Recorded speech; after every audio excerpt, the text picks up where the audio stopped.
The room fell silent after my son said it. "Mom, you should be grateful you're living with me."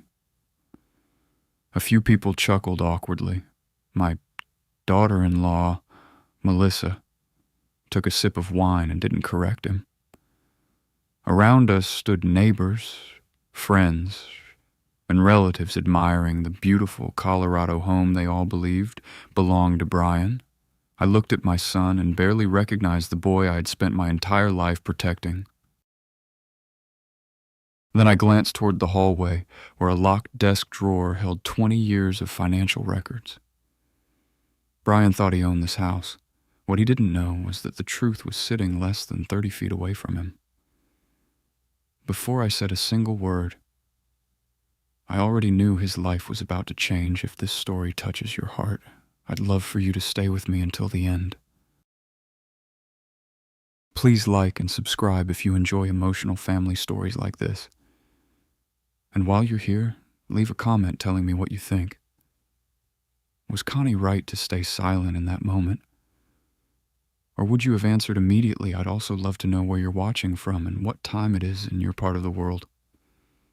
Reading your comments always reminds me how connected we all are, no matter how far apart we live.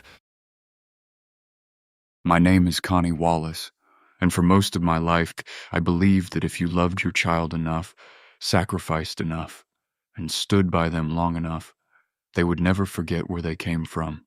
I know now that life doesn't always work that way. When my son Brian told me I should be grateful to live with him, people in that room saw an elderly woman being put in her place. What they didn't see was everything that had happened before that moment. They didn't know about Robert, my husband, the love of my life. The man who spent 23 years building a family with me before a heart attack took him away on an ordinary Tuesday morning. I was 48 years old when Robert died. Brian was only 23. At the funeral, people kept telling me I was strong.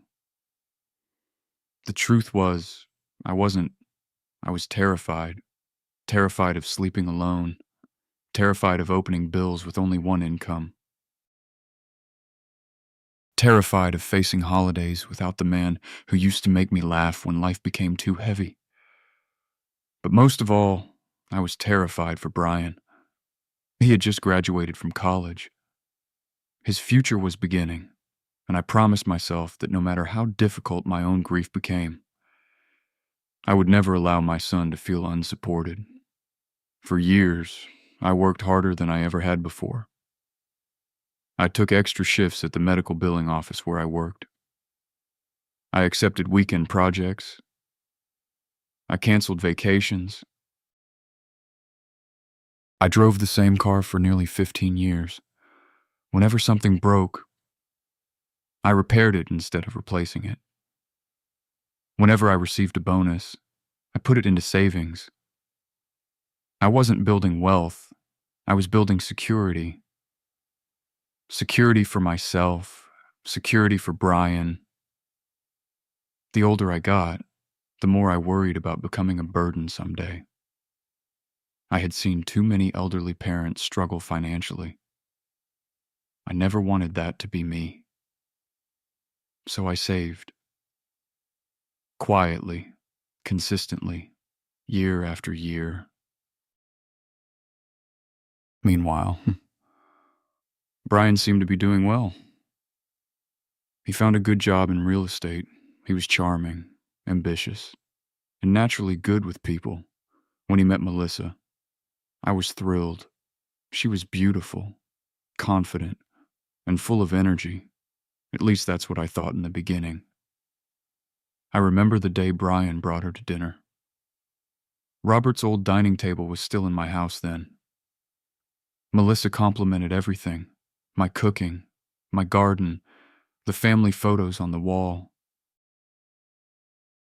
She even hugged me goodbye.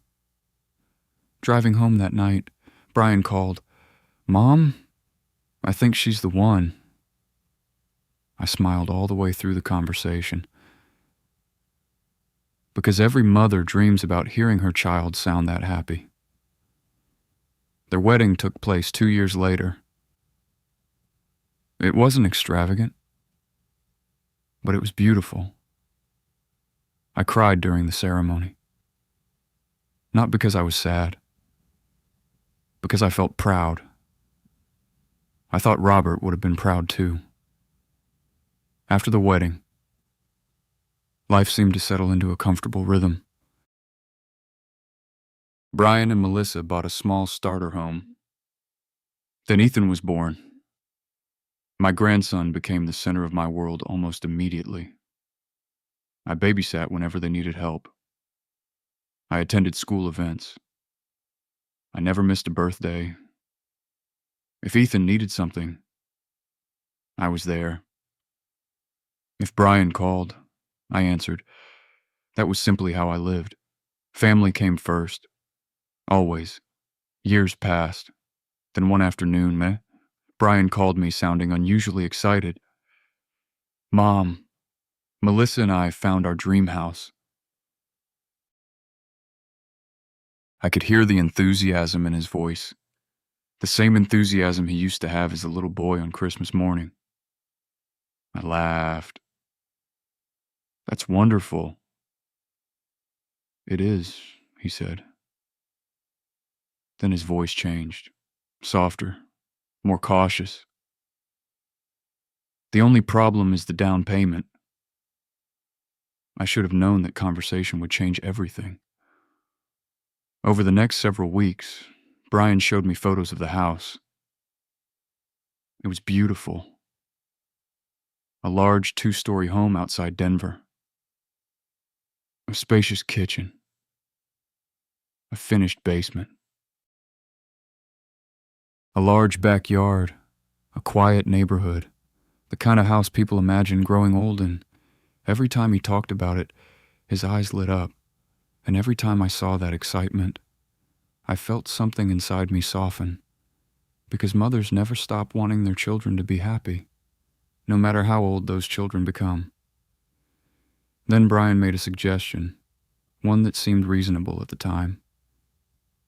"Mom, why don't you move in with us someday?" I laughed. "Someday?" "Yeah, maybe when you retire completely." Melissa supported the idea immediately. "Oh, Connie, we'd love that." She sounded sincere, warm, welcoming. "We'd always have room for you, Looking back now, those words echo differently. But back then they sounded like love. A few months later, Brian returned with another proposal, so this time he was nervous, very nervous. "Mom, can we talk about something important?" I invited him inside. He sat at my kitchen table. The same kitchen table where he had done homework as a child, the same kitchen table where Robert and I had planned our future together.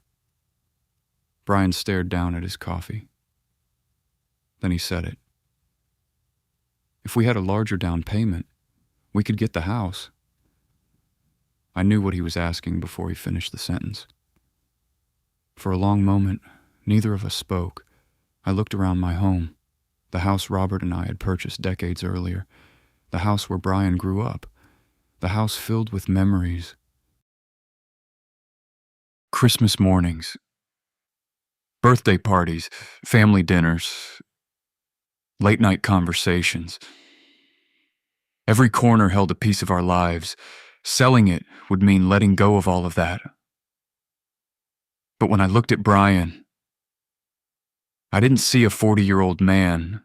I saw my little boy, the boy whose hand I held crossing the street. The boy who cried after losing baseball games.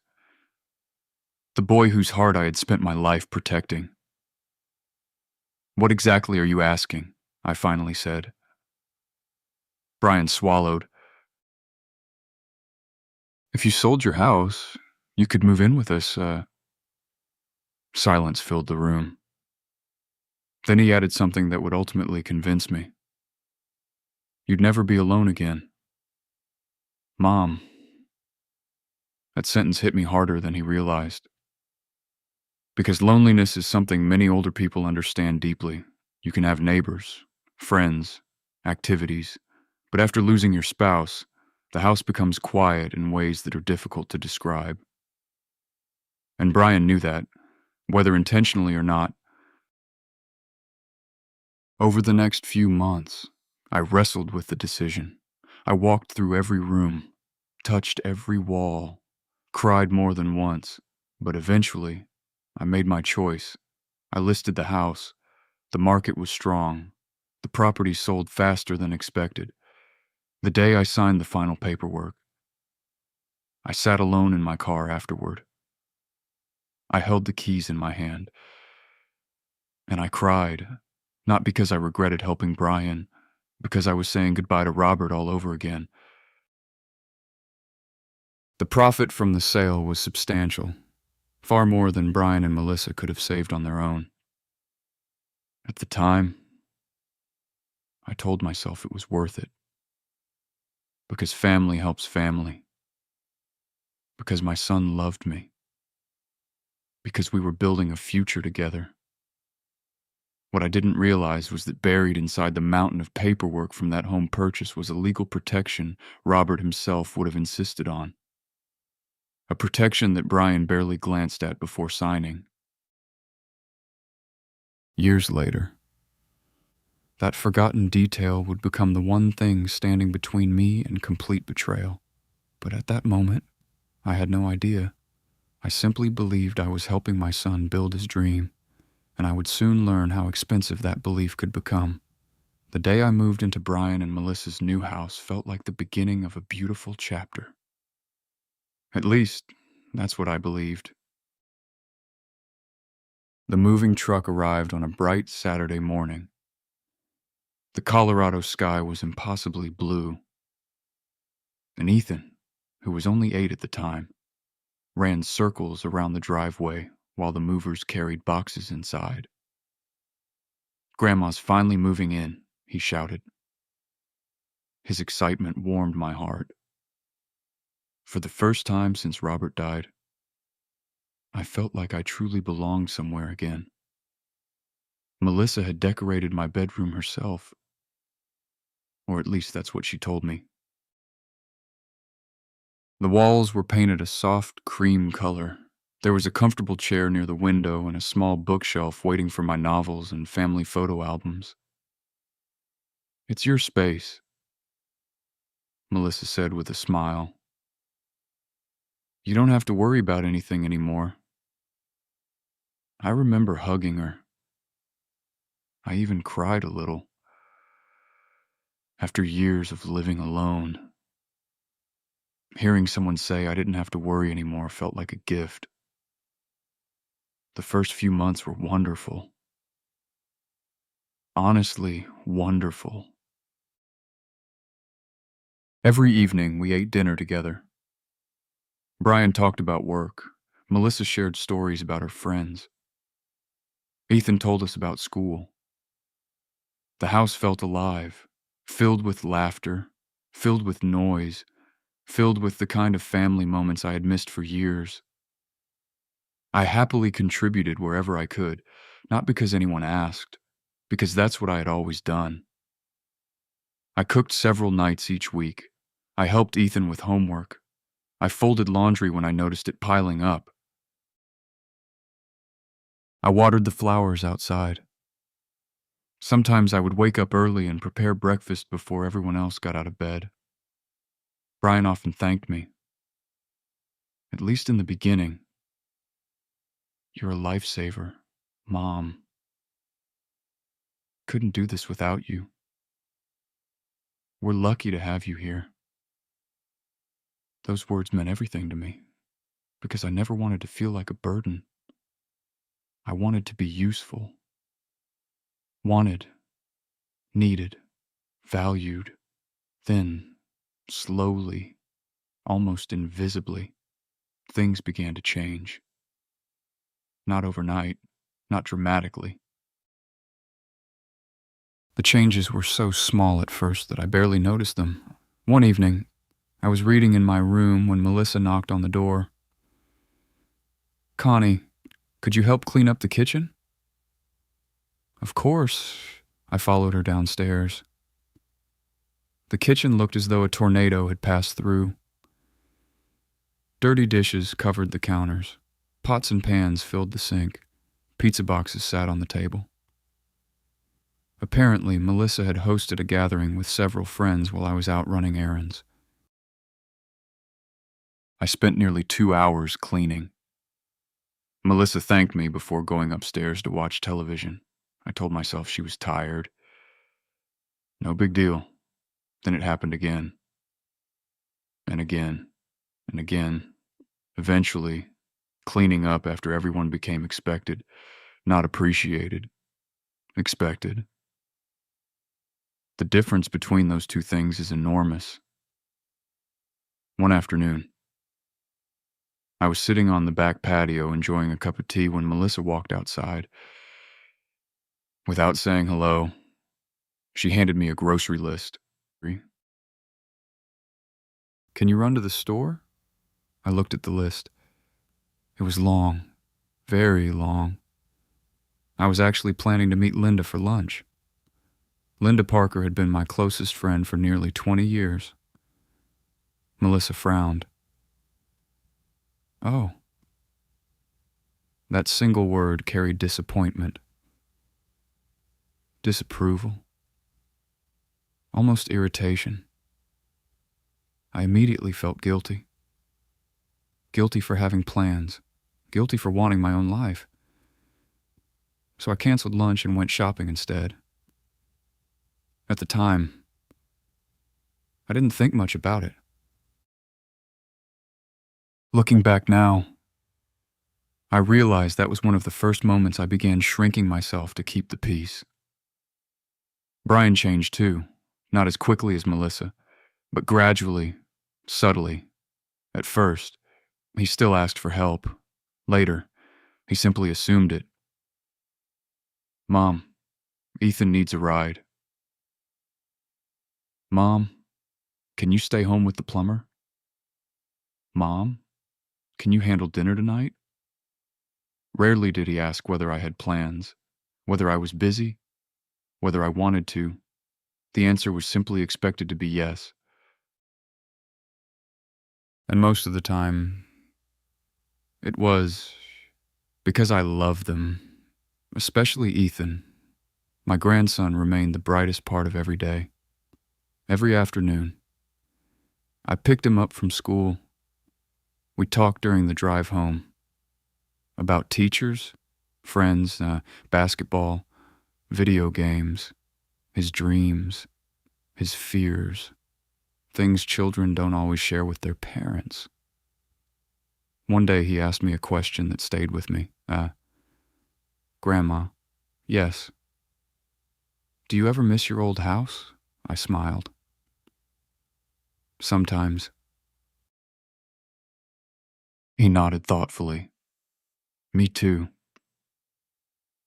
That surprised me. "You do?" "Yeah."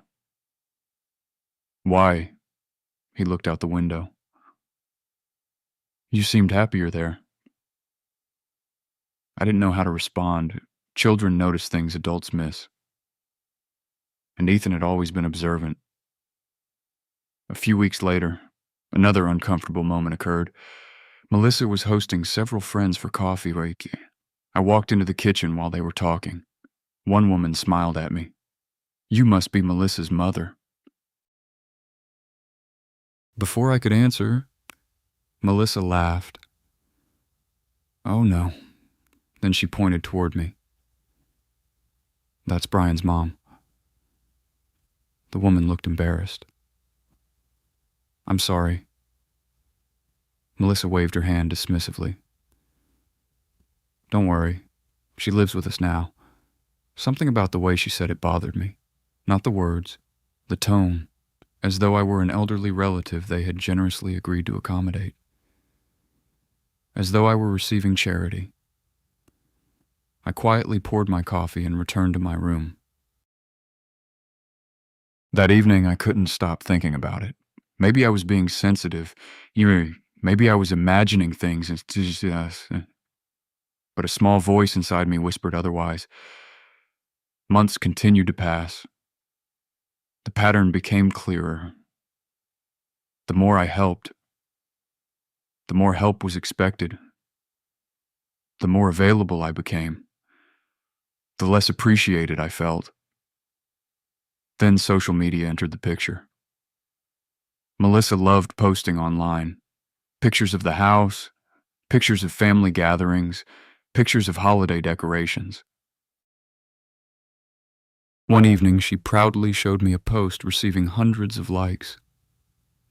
The caption read, "Everything we've worked for is finally paying off. So proud of the life Brian and I built together." I stared at the screen. Built together. Not one mention of the down payment. Not one mention of my contribution. Not one mention of the sacrifices that made the house possible. I told myself it wasn't important. People don't share every detail online. Still, the post stayed with me. A few weeks later, I overheard another conversation. Melissa was speaking on the phone in the kitchen. She didn't realize I was nearby. "We got lucky with the house." Pause. Then she laughed. "No, Brian handled everything." Another pause. "Yeah, we're basically self-made." I froze. Self-made. The words struck me harder than they should have, not because I wanted recognition, because they erased the truth and they erased years of sacrifice, years of planning, years of love. For the first time, I began wondering if Melissa genuinely saw what I had done for them, or if she had convinced herself that none of it mattered. That night, lying in bed, I stared at the ceiling. The house was quiet. Brian and Melissa had gone upstairs. Ethan was asleep. And for the first time since moving in, I felt lonely. Not physically lonely, it's emotionally lonely, like I was becoming invisible inside a home I had helped create. I still loved my family. I still believed things could improve. But a seed had been planted. A troubling question I couldn't ignore. Was I truly a member of this household? Or had I slowly become something else, something far less valued? I didn't know it yet. But the answer to that question would eventually change everything. And the people who claim this house as their greatest achievement were about to reveal exactly how much they thought I was worth. For a while, I convinced myself that the changes in Brian and Melissa were simply part of normal family life. People get busy. Stress affects relationships. Financial pressure can make even good people seem distant. That was the explanation I kept giving myself. The explanation that allowed me to ignore what was right in front of me. Then the mortgage payments entered the picture, and everything became harder to excuse. It started during a Sunday dinner. Brian seemed distracted all evening. He barely touched his food. Melissa looked irritated. Even Ethan noticed. "Dad, are you okay?" he asked. Brian forced a smile. "Just work stuff, buddy." But after Ethan went upstairs, Brian sighed heavily and rubbed his face. "I don't know how much longer I can keep doing this." Melissa immediately nodded. "The bills never stop." I looked at both of them. "What happened?" Brian hesitated. Then he began explaining. "Interest rates, unexpected expenses, property taxes, insurance increases, maintenance costs. The list seemed endless. To be honest, much of it sounded reasonable. Owning a large house wasn't cheap. I understood that. I'd owned a home for decades. Then Brian looked directly at me. Sometimes I feel like I'm drowning. Those words hit me hard. Because I remembered being a struggling young parent myself. I remembered nights spent worrying about money. I remembered wondering how I would pay bills after Robert died. No mother wants to watch her child suffer, even when that child is 45 years old. A few days later, I knocked on Brian's office door. He was working from home. "Do you have a minute?" "Sure." "Mom." I sat down. "I've been thinking about what you said." His expression softened. "What part?" "The mortgage." He looked embarrassed. "I shouldn't have dumped all that on you." "It's okay." Then I said something that would eventually cost me far more than money. "Jerry, I can help." Brian immediately shook his head. "No. Mom." But his voice lacked conviction. The kind of weak resistance people offer when they secretly hope you'll insist. And I did. I insisted. Within a week, I began contributing toward the mortgage, and at first it was a small amount. Just enough to help ease the pressure.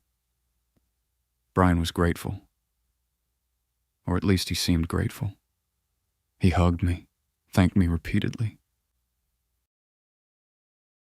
Told me I was saving the family, and for a while, I felt good about the decision. Useful again. Valued again. Needed again. But the payments didn't stop. Every few months another emergency appeared. The roof needed repairs. The HVAC system needed maintenance. Unexpected taxes arrived. Insurance premiums increased. Every problem seemed to require more money. And somehow, I was always the one helping solve it. Soon the monthly support became routine. Expected, automatic. I would transfer money directly from my retirement savings account.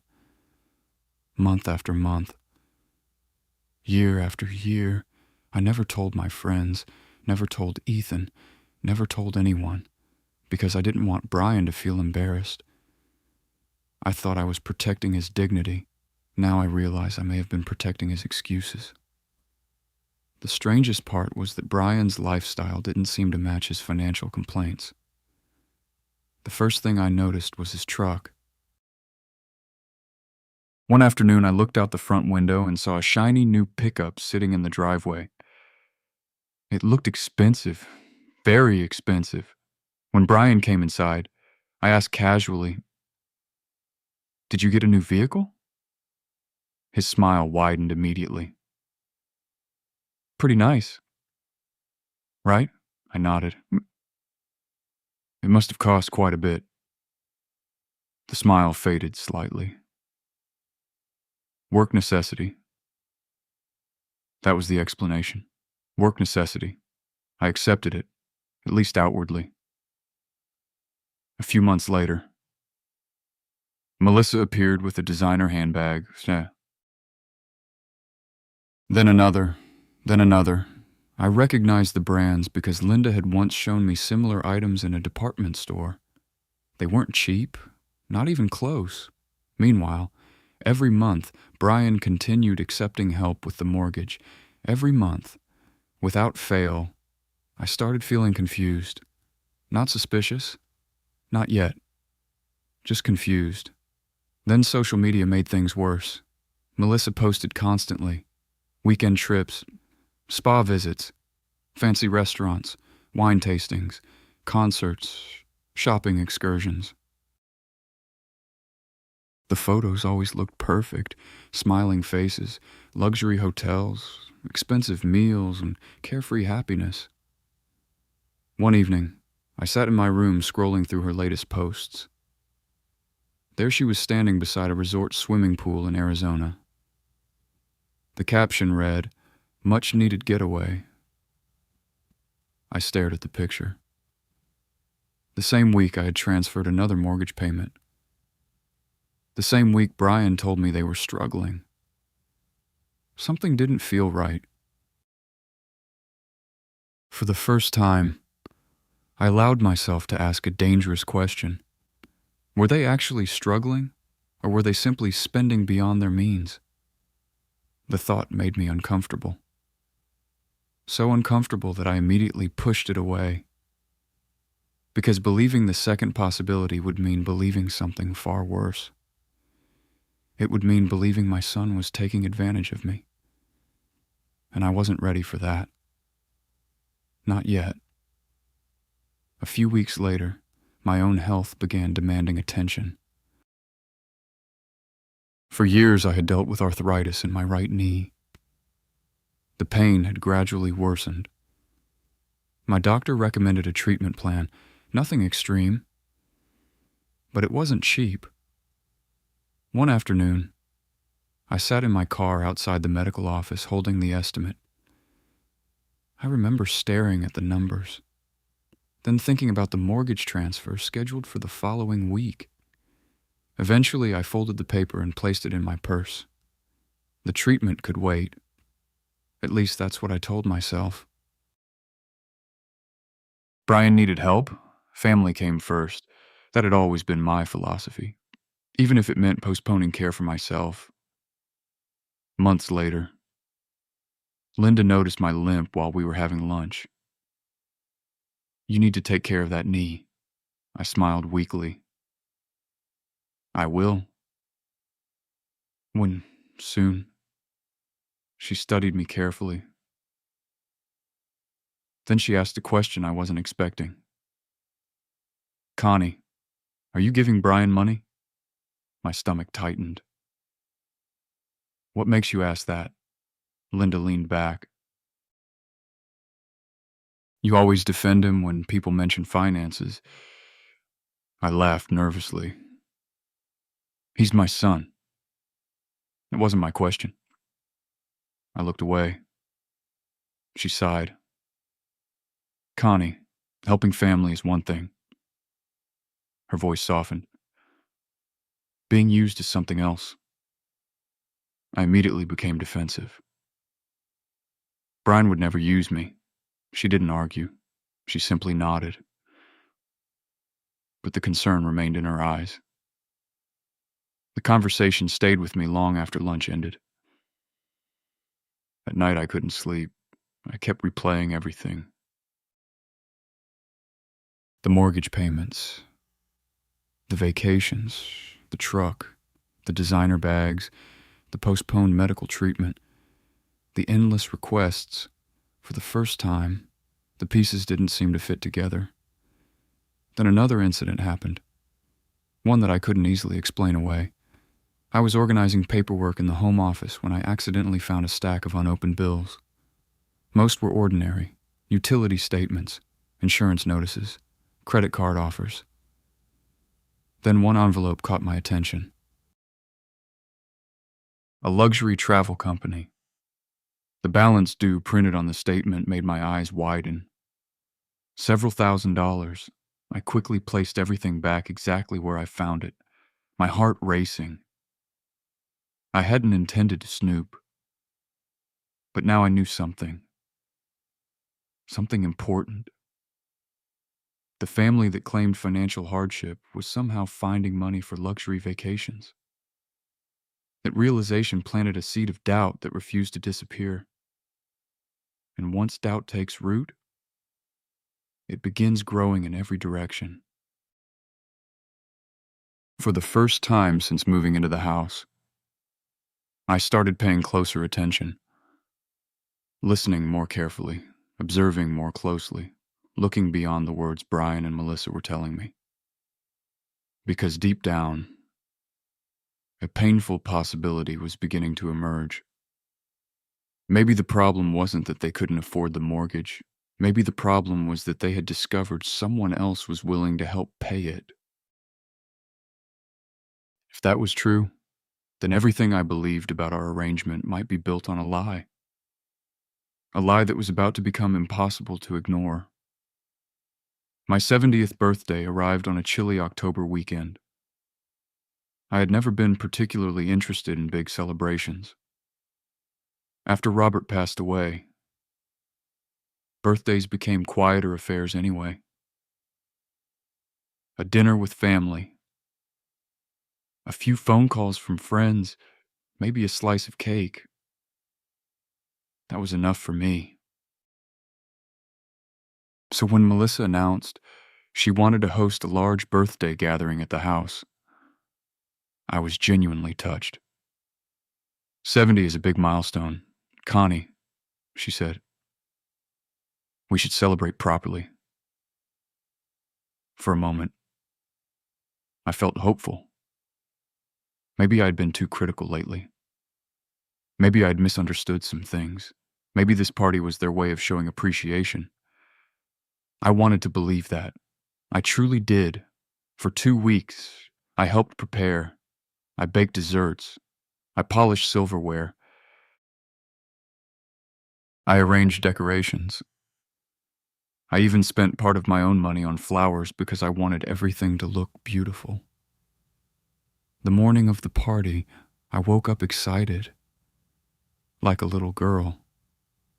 That sounds silly at my age, but it's true. Sometimes all people want, whether they're 7 or 70, is to feel loved. By noon, guests began arriving.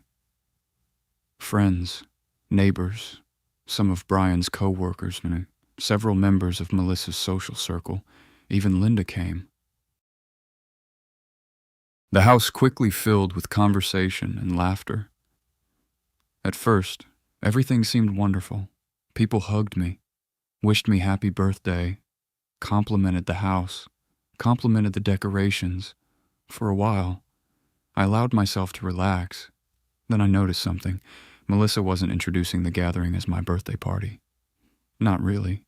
Instead, she kept giving people tours of the house, showing off renovations, showing off furniture, showing off upgrades. Every conversation somehow returned to the same subject. The house, the beautiful house, the successful house, the impressive house. Come see the kitchen remodel. You have to look at the backyard. Brian worked so hard for all this, I heard that phrase repeatedly. Brian worked so hard for all this. Every time she said it, something inside me tightened. Because while Brian had certainly contributed, the story wasn't nearly that simple. Yet nobody seemed interested in hearing the full version. At one point, I found myself standing alone near the dining room while guests gathered around Brian. He was laughing, telling stories, accepting compliments. One man shook his hand. You've done incredibly well for yourself. Brian smiled proudly. Thank you, another guest added. This place must have taken years of planning. It did, Brian replied. Not a lie, but not the whole truth either. What hurt wasn't what he said. It was what he didn't say. Not once did he acknowledge the help he received. Not once. As the afternoon continued, the party drifted further away from celebrating me. I became almost an afterthought. A decoration. A reason for people to gather. Nothing more. Then came the seating arrangement. Something small, something many people might overlook, but I'll never forget it. When dinner was served, I discovered my assigned seat wasn't at the center of the table. Not beside Brian. Not beside Ethan. Not even beside Linda. I was placed near the far end, between two guests I barely knew. Meanwhile, Brian and Melissa occupied the center positions. The hosts, the stars, the successful homeowners. I sat down quietly, trying not to let it bother me. trying not to appear sensitive, trying not to cry. Because the truth is, by then, I was beginning to understand something painful. The party wasn't really for me. It was for appearances, for image, for status, for attention. And I happened to be the excuse. Halfway through dinner, something happened that changed the atmosphere entirely. One of Brian's co-workers, a friendly man named Greg, raised his glass. I've got to say something. Everyone looked toward him. Greg laughed. Brian, this house is incredible. Brian smiled. Thanks. Then Greg asked a question that seemed innocent enough. So how did you pull it off? Brian frowned slightly. What do you mean, the mortgage? Greg gestured around the room. This place can't have been cheap. Several people nodded. The conversation quieted. Everyone seemed interested in the answer, so, including me. Brian laughed awkwardly. So, a lot of hard work. Greg grinned. Sure, but was there some secret? More laughter. Then another guest joined in. Seriously, what's your trick? Brian picked up his drink. For the first time all evening, he looked uncomfortable. Very uncomfortable. And that's when I noticed something. He wasn't answering. Not really. He kept speaking. But he wasn't answering. You know, good timing. Smart decisions. Real estate knowledge. General comments. Vague comments. Safe comments. The question kept floating unanswered in the air. Finally, Greg asked directly, what about the down payment silence? A brief but noticeable silence. I watched Brian's face. I watched Melissa's face. And suddenly both of them seemed nervous. Not terrified, not panicked, just uncomfortable, like people trying to avoid a topic. Then Melissa jumped in. Oh, we've all helped each other over the years. The answer came too quickly. Too smoothly, too rehearsed. Several guests accepted it and moved on. But not everyone. Linda, sitting across the table, looked directly at me. Our eyes met. She didn't say a word. She didn't have to, she knew, and I knew she knew. The subject eventually changed, but something had shifted. I could feel it. For the rest of the evening, I watched more carefully, listened more carefully, and what I noticed disturbed me. Brian and Melissa had started telling a version of their story that barely included me. Not openly, not maliciously, but consistently. Every achievement belonged to them. Every success belonged to them. Every sacrifice belonged to them. The more they repeated the narrative, the more they seemed to believe it themselves. As though my role had slowly disappeared from their memories, or perhaps from their conscience. After dinner, cake was served.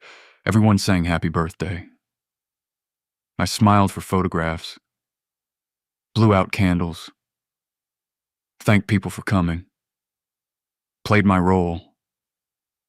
But inside, something felt broken. Later that evening, after most guests had left, I walked into the kitchen for a glass of water. Melissa was speaking to one of her remaining friends. She didn't notice me standing nearby. The friend smiled and said, "Your mother-in-law seems sweet." Melissa laughed. She is. Then came the sentence I still remember word for word. Honestly, she's lucky to have us. Wait, lucky. The word hit me like a slap. Lucky. As though I hadn't spent decades helping this family. As though I hadn't sold my home. As though I hadn't contributed financially. As though I hadn't helped raise Ethan. Lucky. I quietly turned around before they saw me. My chest felt tight. Not from anger. From heartbreak. Because for the first time, I realized something I had been avoiding for years.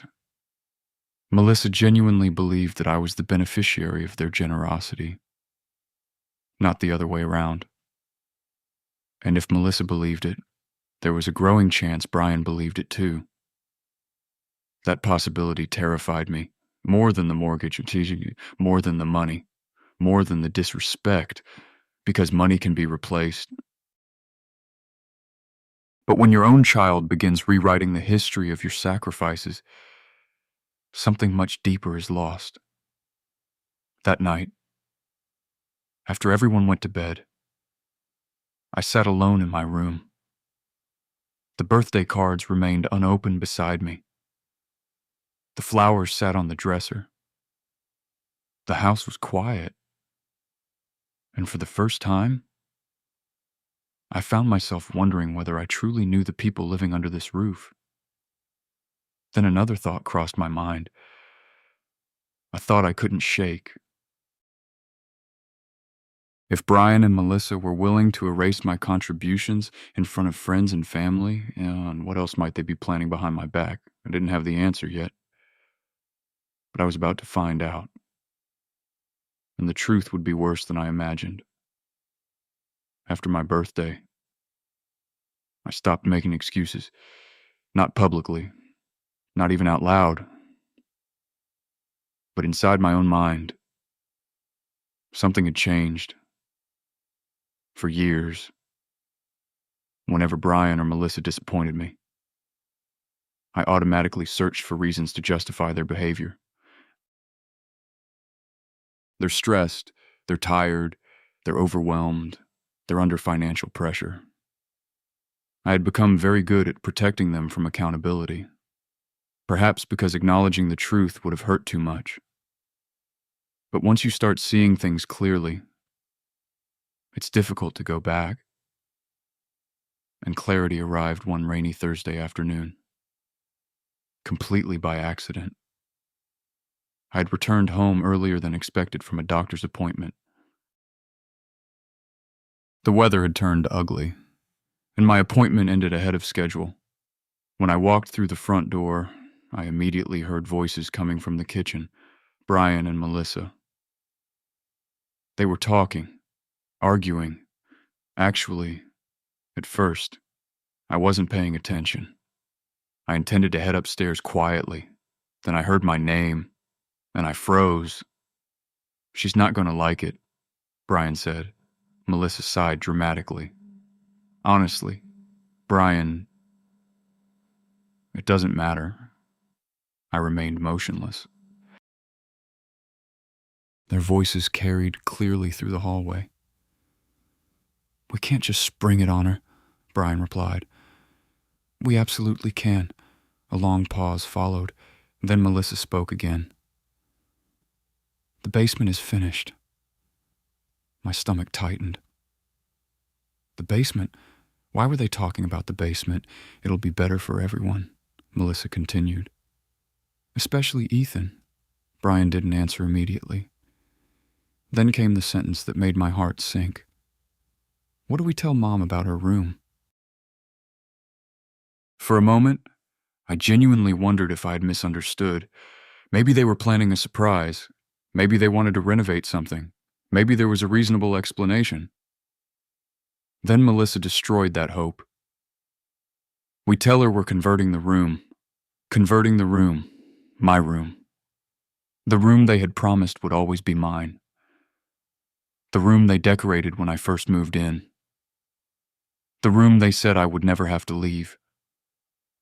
I stood completely still, unable to move, unable to breathe. Melissa. Brian sounded uncertain. We've talked about this. Exactly, she interrupted. And the basement apartment is perfectly fine. Apartment, not bedroom. Apartment. My mind immediately pictured the basement. Smaller windows, less sunlight, separated from the rest of the house, far away from the family spaces. Far away from everyone. As though I were being relocated, stored away, hidden. She'll feel isolated down there. Brian's words briefly gave me hope. Then Melissa responded. No, she'll adjust. Adjust. The way people talk about furniture and not family. A cold feeling spread through my chest. I wanted to walk into the kitchen, demand answers, force them to explain. Instead, I remained silent, listening, because instinct told me there was more. And unfortunately, instinct was right. A lot more. Melissa pulled out papers. I could hear them rustling. What about these estimates? What estimates? The contractor? A contractor. I felt sick. This wasn't a discussion. This wasn't an idea. This was a plan. A real plan. A plan already moving forward. Look at this, Melissa said. Once we turn her room into a gym and office space, the house will function so much better. Gym. Office. The words echoed in my head. A gym. My bedroom would become a gym. The room I slept in. The room holding photographs of Robert. The room containing decades of memories. A gym? I suddenly felt foolish. Foolish for believing their promises. Foolish for trusting them. Foolish for assuming I would always matter. Then the conversation became even worse. Far worse. Melissa lowered her voice slightly, but I still heard every word. What about rent? Brian hesitated. What do you mean? She should contribute. I thought I had misheard. Surely not. Surely after everything, no. Melissa. His response came quickly. For one brief moment, I felt relieved. Then she continued. Think about it. Brian remained silent. And silence can be louder than agreement. Everyone pays something. Melissa's voice became increasingly confident. Even a symbolic amount. I couldn't believe what I was hearing. A symbolic amount, rent, for me, in a house I had helped purchase. In a house whose mortgage I was still helping pay. In a house I had sacrificed my own home to make possible. They wanted to charge me rent. I leaned against the wall for support. My hands were trembling. Not from anger, not yet, from disbelief.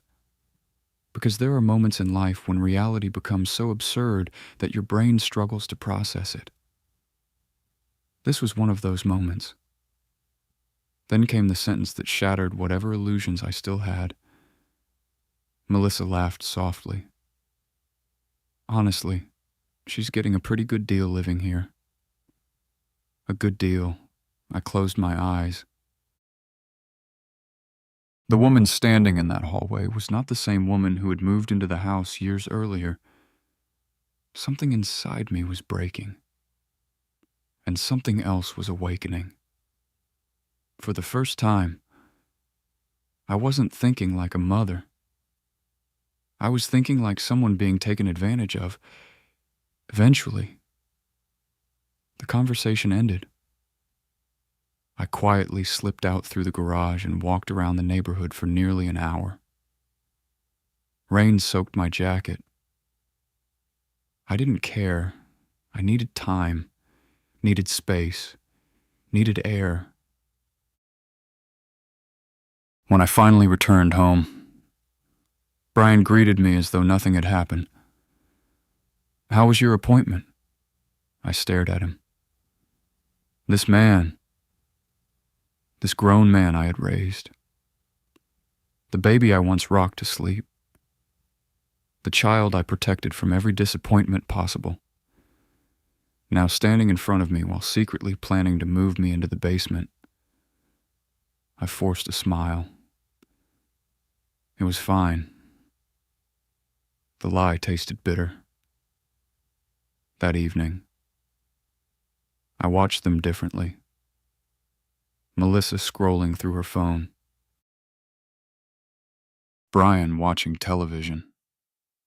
Neither acting guilty, neither appearing conflicted, neither looking like people who had spent the afternoon discussing my future without my knowledge. And perhaps that was the most painful realization. They didn't see anything wrong with it. To them, I wasn't a partner in the conversation. I was the subject of the conversation. A problem to solve. An inconvenience to manage. A room to relocate. Later that night, Ethan knocked on my door. "Grandma." "Yes." He stepped inside. Are you okay?" I smiled. "Why do you ask?" He shrugged. "You seem sad." Children notice everything. Especially the things adults try hardest to hide. I pulled him into a hug. "I'm okay." But the words weren't true. Not even a little. After Ethan went to bed, I sat alone beside my window. The house was quiet, dark, still. And for the first time since moving in, I asked myself a question I had avoided for years. What if Linda was right? What if this wasn't misunderstanding? What if this wasn't stress? What if this wasn't financial pressure? What if I was being used? The question terrified me. Because deep down, I already knew the answer. The signs had been there all along. I simply hadn't wanted to see them. Around midnight, I opened an old storage box I kept in my closet. Inside were financial documents, bank statements, mortgage records, property paperwork, legal files, years of records. I hadn't looked through them in a very long time. But suddenly, I felt compelled to, almost guided, as though some instinct was telling me to pay attention. I removed a thick folder from the bottom of the box. The original documents from the house purchase. The documents I hadn't reviewed in years. The documents Brian barely glanced at before signing. I stared at the folder for several seconds. Then I carefully placed it on my desk. Because for the first time, I wasn't interested in protecting anyone. I was interested in understanding the truth. And something told me the truth wasn't hidden in the kitchen. It wasn't hidden in the basement. It wasn't hidden in Melissa's plans. I'll tell you, it was hidden inside those papers, waiting patiently, waiting for me to finally open them. The next morning, I woke up before sunrise. For several minutes, I simply sat on the edge of my bed staring at the folder on my desk. The house was quiet. No footsteps. No voices. No sounds except the distant hum of the refrigerator downstairs. For years, those documents had been nothing more than old paperwork. Now they felt like something else. Answers, or perhaps warnings. I poured myself a cup of coffee and opened the folder. The smell of old paper immediately filled the room. Inside were closing documents from the home purchase, bank statements, wire transfer records, mortgage paperwork, property agreements, legal correspondence, everything connected to the house. At first, I simply reviewed the numbers, the down payment, the deposits, the financing arrangements. Seeing it all again brought back memories. I remembered sitting at the closing table years earlier. I remembered Brian's excitement, Melissa's enthusiasm, my own hope. Back then, I believed we were creating something together. A family home, a place where generations could remain connected. A place where nobody would ever feel alone. I had been so focused on that dream that I barely thought about protecting myself. Fortunately, someone else had. Robert. Even years after his death, my husband was still looking out for me. In his own way. As I continued reading, I came across correspondence between me and an attorney named Daniel Harper. The name instantly felt familiar. Daniel had handled several legal matters for Robert before he passed away. A careful man. A thorough man. The type of attorney who prepared for problems before they happened. I remembered one conversation in particular. It had taken place shortly before the house purchase. At the time, I thought Daniel was being overly cautious. Now I wasn't so sure. I searched through the folder until I found his letter. Then I began reading, slowly, carefully. By the second page, my pulse had quickened. By the third page, I sat back in my chair, stunned. Because Daniel had anticipated something I never had. He had anticipated the possibility that circumstances might change, that relationships might change, that gratitude might fade. And because of that possibility, he had insisted certain protections be included. Protections I barely remembered discussing. I spent the next 2 hours reviewing every page, every signature sign, every clause, every amendment. The deeper I looked, the more I realized one thing. Brian had almost certainly never read any of it carefully. Not really. He had trusted me, trusted Daniel, trusted the process. Ironically, that oversight might someday become very important. By late morning, I knew I needed professional guidance, not because I intended to start a war, not because I wanted revenge, because I wanted clarity, facts, truth. So, I did something I hadn't done in years. I called Daniel Harper. His office assistant answered. I honestly expected to hear he had retired. Instead, she transferred me directly. Connie Wallace. His voice sounded older, but instantly recognizable. Daniel. Well, this is a surprise. We exchanged pleasantries for a few minutes. Then he heard something in my voice, something serious now. His tone changed immediately. What's wrong? I hesitated. Where do you begin when you're questioning your own family eventually? I told him everything. The mortgage payments. The birthday party. The basement plan. The rent discussion. The growing disrespect. Daniel listened without interrupting. When I finished, there was silence. Not uncomfortable silence. Thoughtful silence. Finally he spoke. Do you still have the documents? Yes. All of them. I believe so. Good. The single word carried more weight than I expected. Then he said something that made my stomach tighten. Connie, I'd like you to bring everything to my office. Is it that serious? Another pause. Let's just say I'd rather review everything before answering that. We scheduled a meeting for the following afternoon. After hanging up, I felt strangely unsettled. Daniel wasn't a dramatic person. If anything, he tended to downplay problems. The fact that he wanted to see every document concerned me. The following day, I drove to his office. It occupied the second floor of a modest brick building downtown. Walking inside felt like stepping back in time.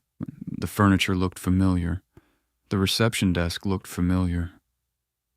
Even the scent of the building felt familiar. Daniel greeted me personally. He appeared older than I remembered. More gray hair, more lines around his eyes, but still sharp, very sharp. We sat in a conference room. I spread the documents across the table.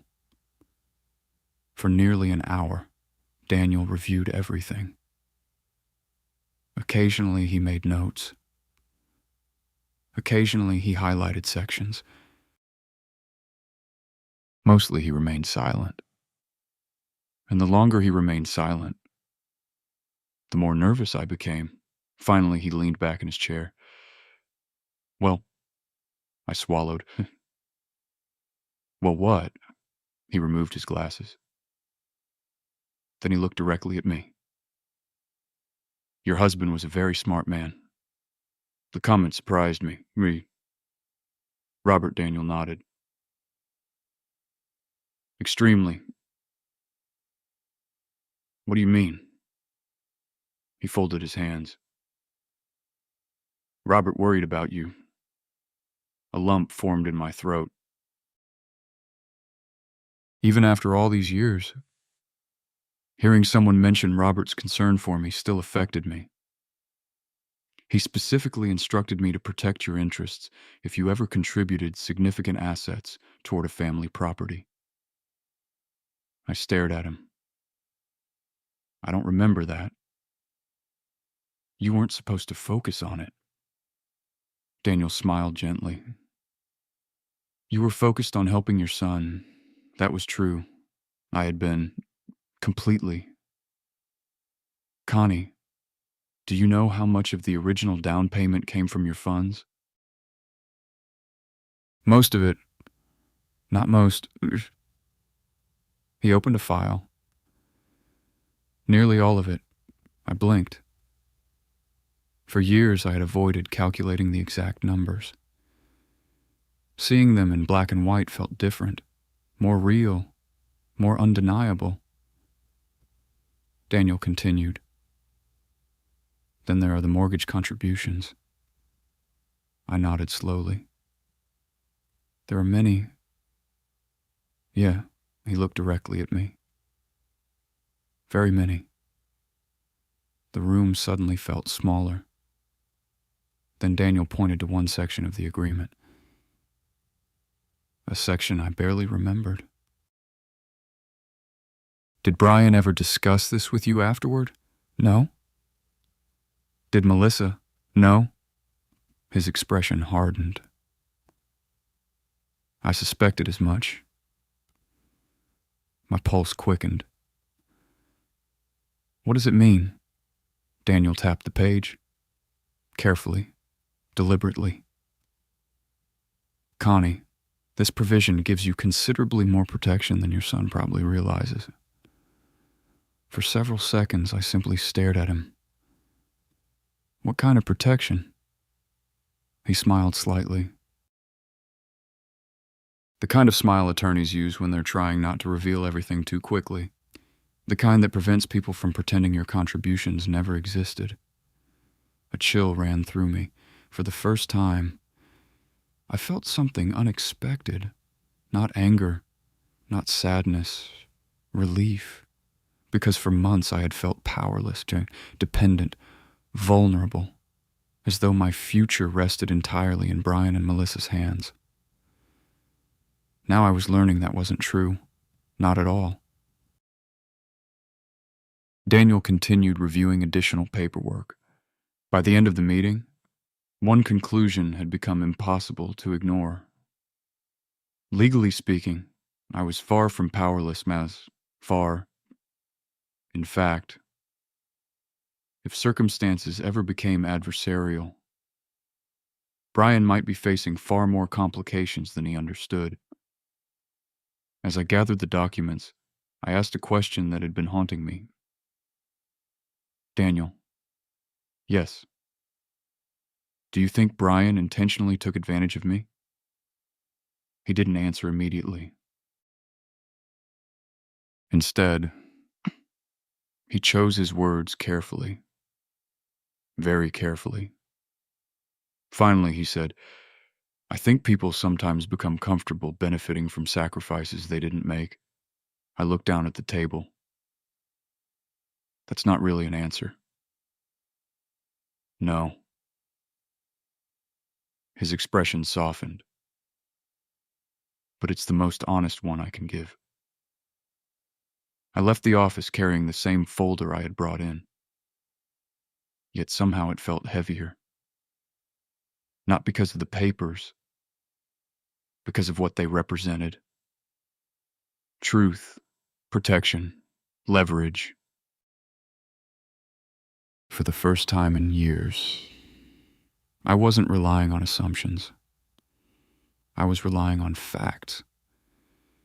And facts are dangerous things, especially when they threaten the stories people tell themselves. As I drove home, another thought crossed my mind.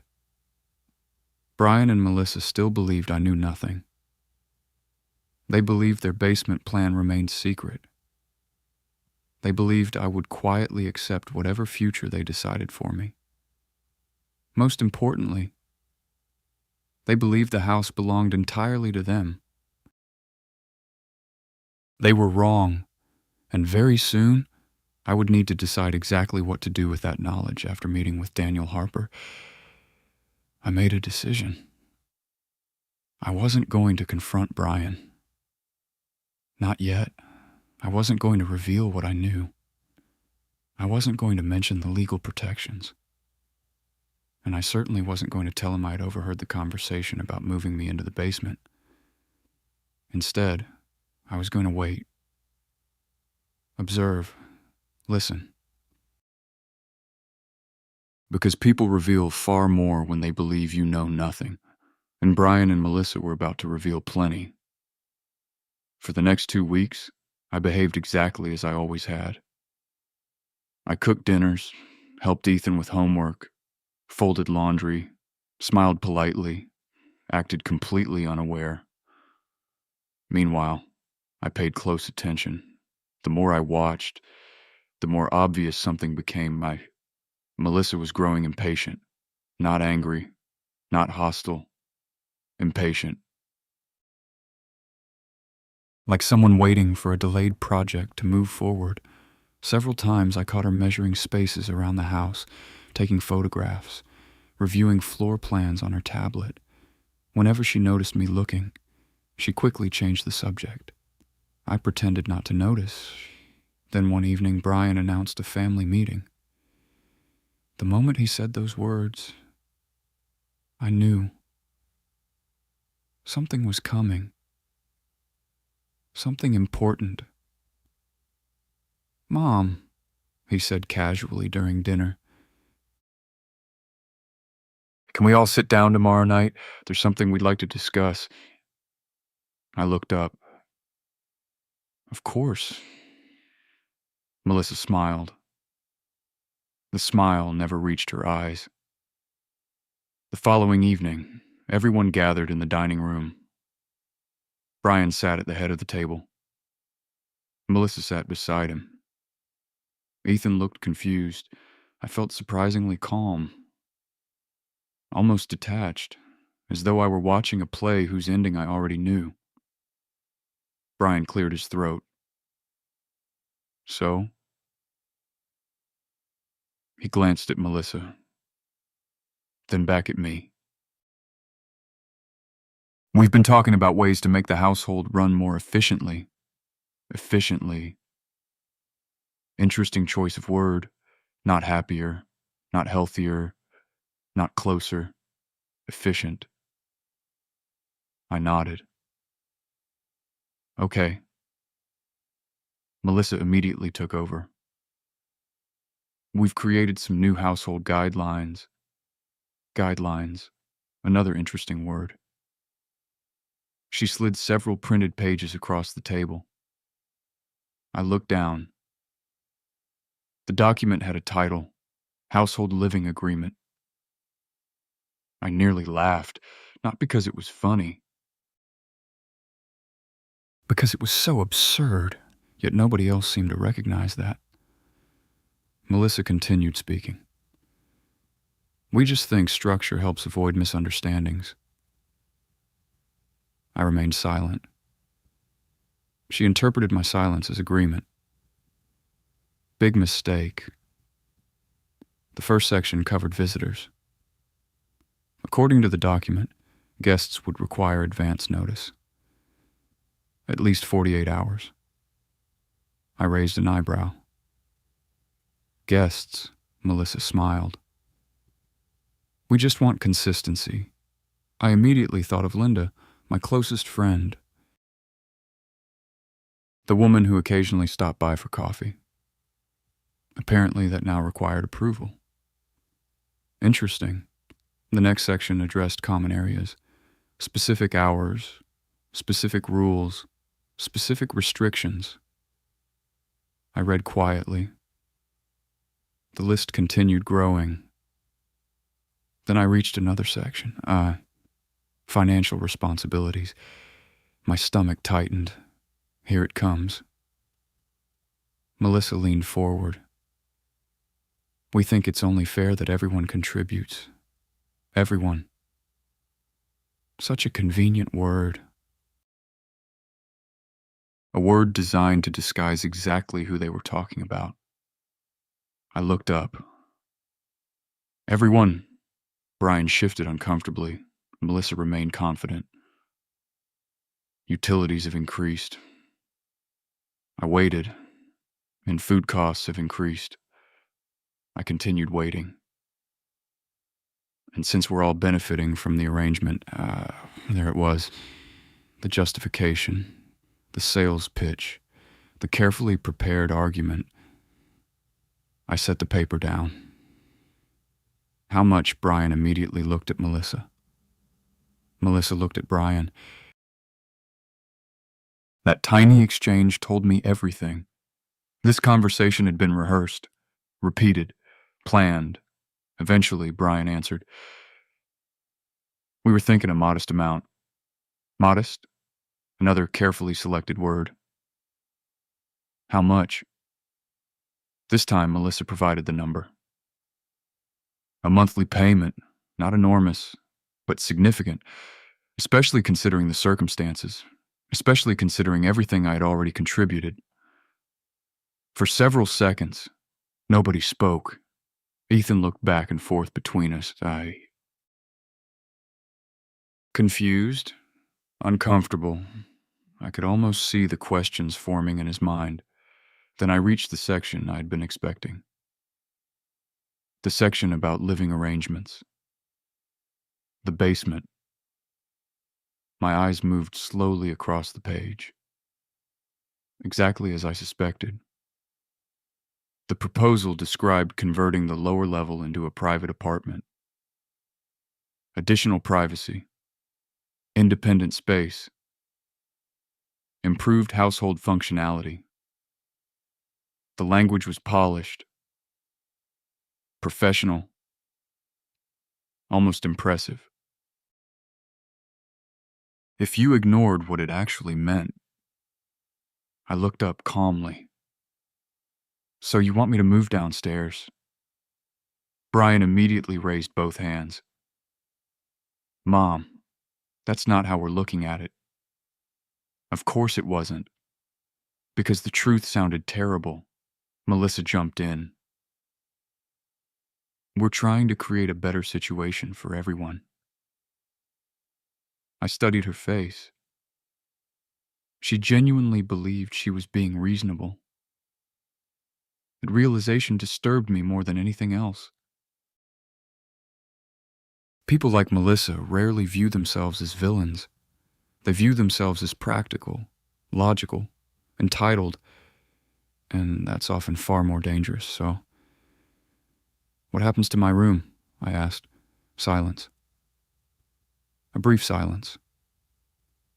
Then Brian answered. "We haven't finalized anything." A lie.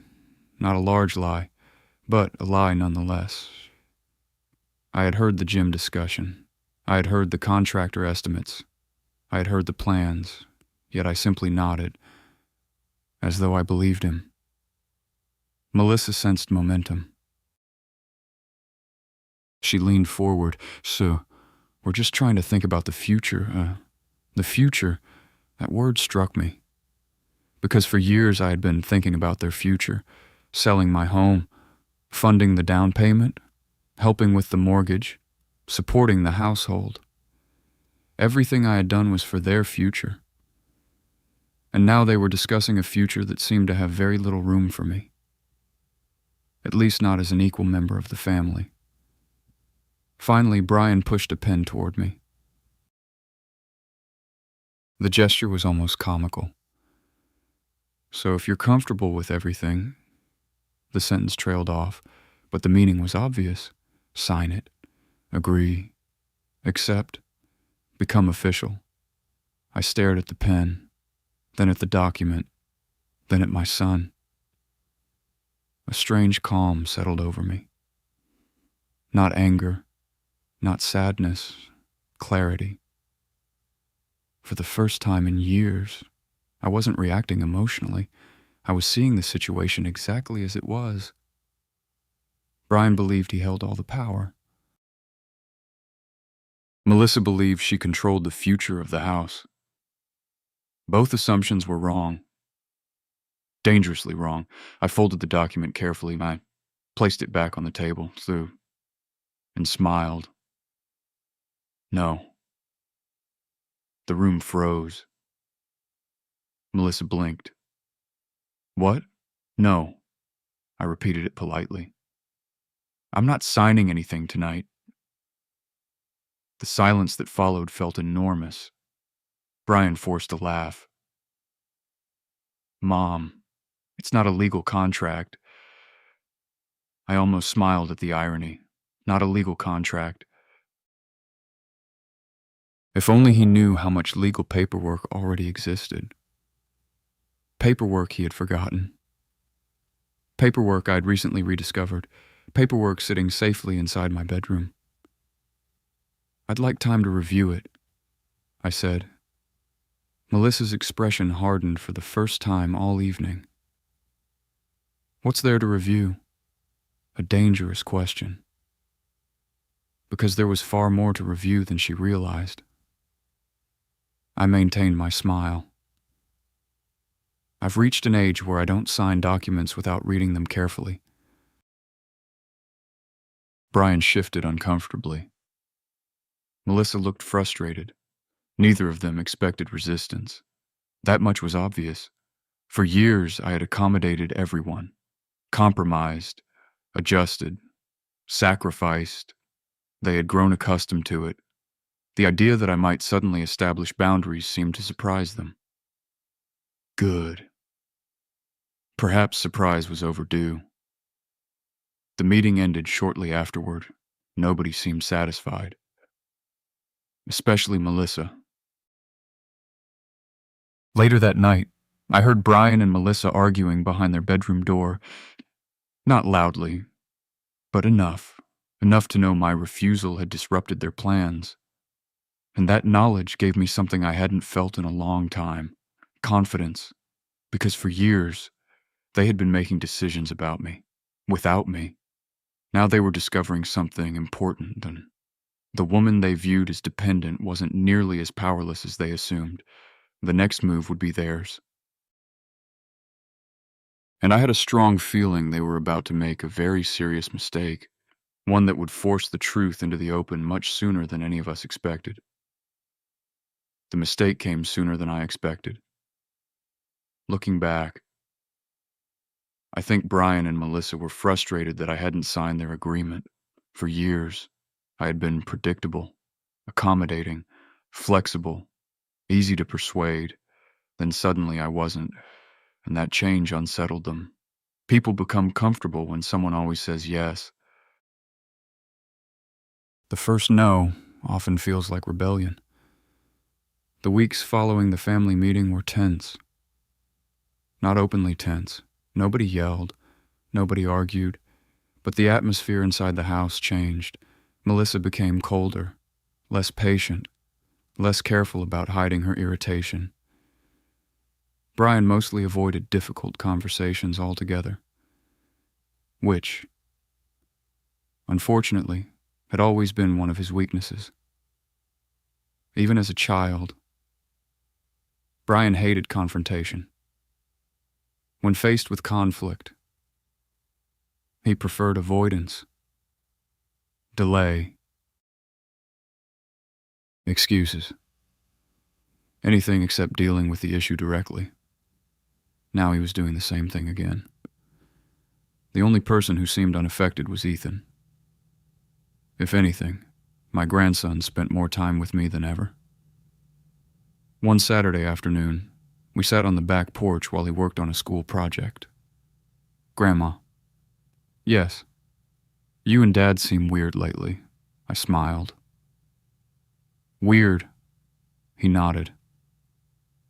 "Like you're both pretending everything's okay. Children really do notice everything." I reached over and squeezed his hand. Sometimes adults have complicated conversations to work through. He frowned. "Is Dad mad at you?" The question caught me off guard. "Why would you think that?" Ethan hesitated, then shrugged. "He acts different." I didn't answer. Because the truth was, I had started wondering the same thing.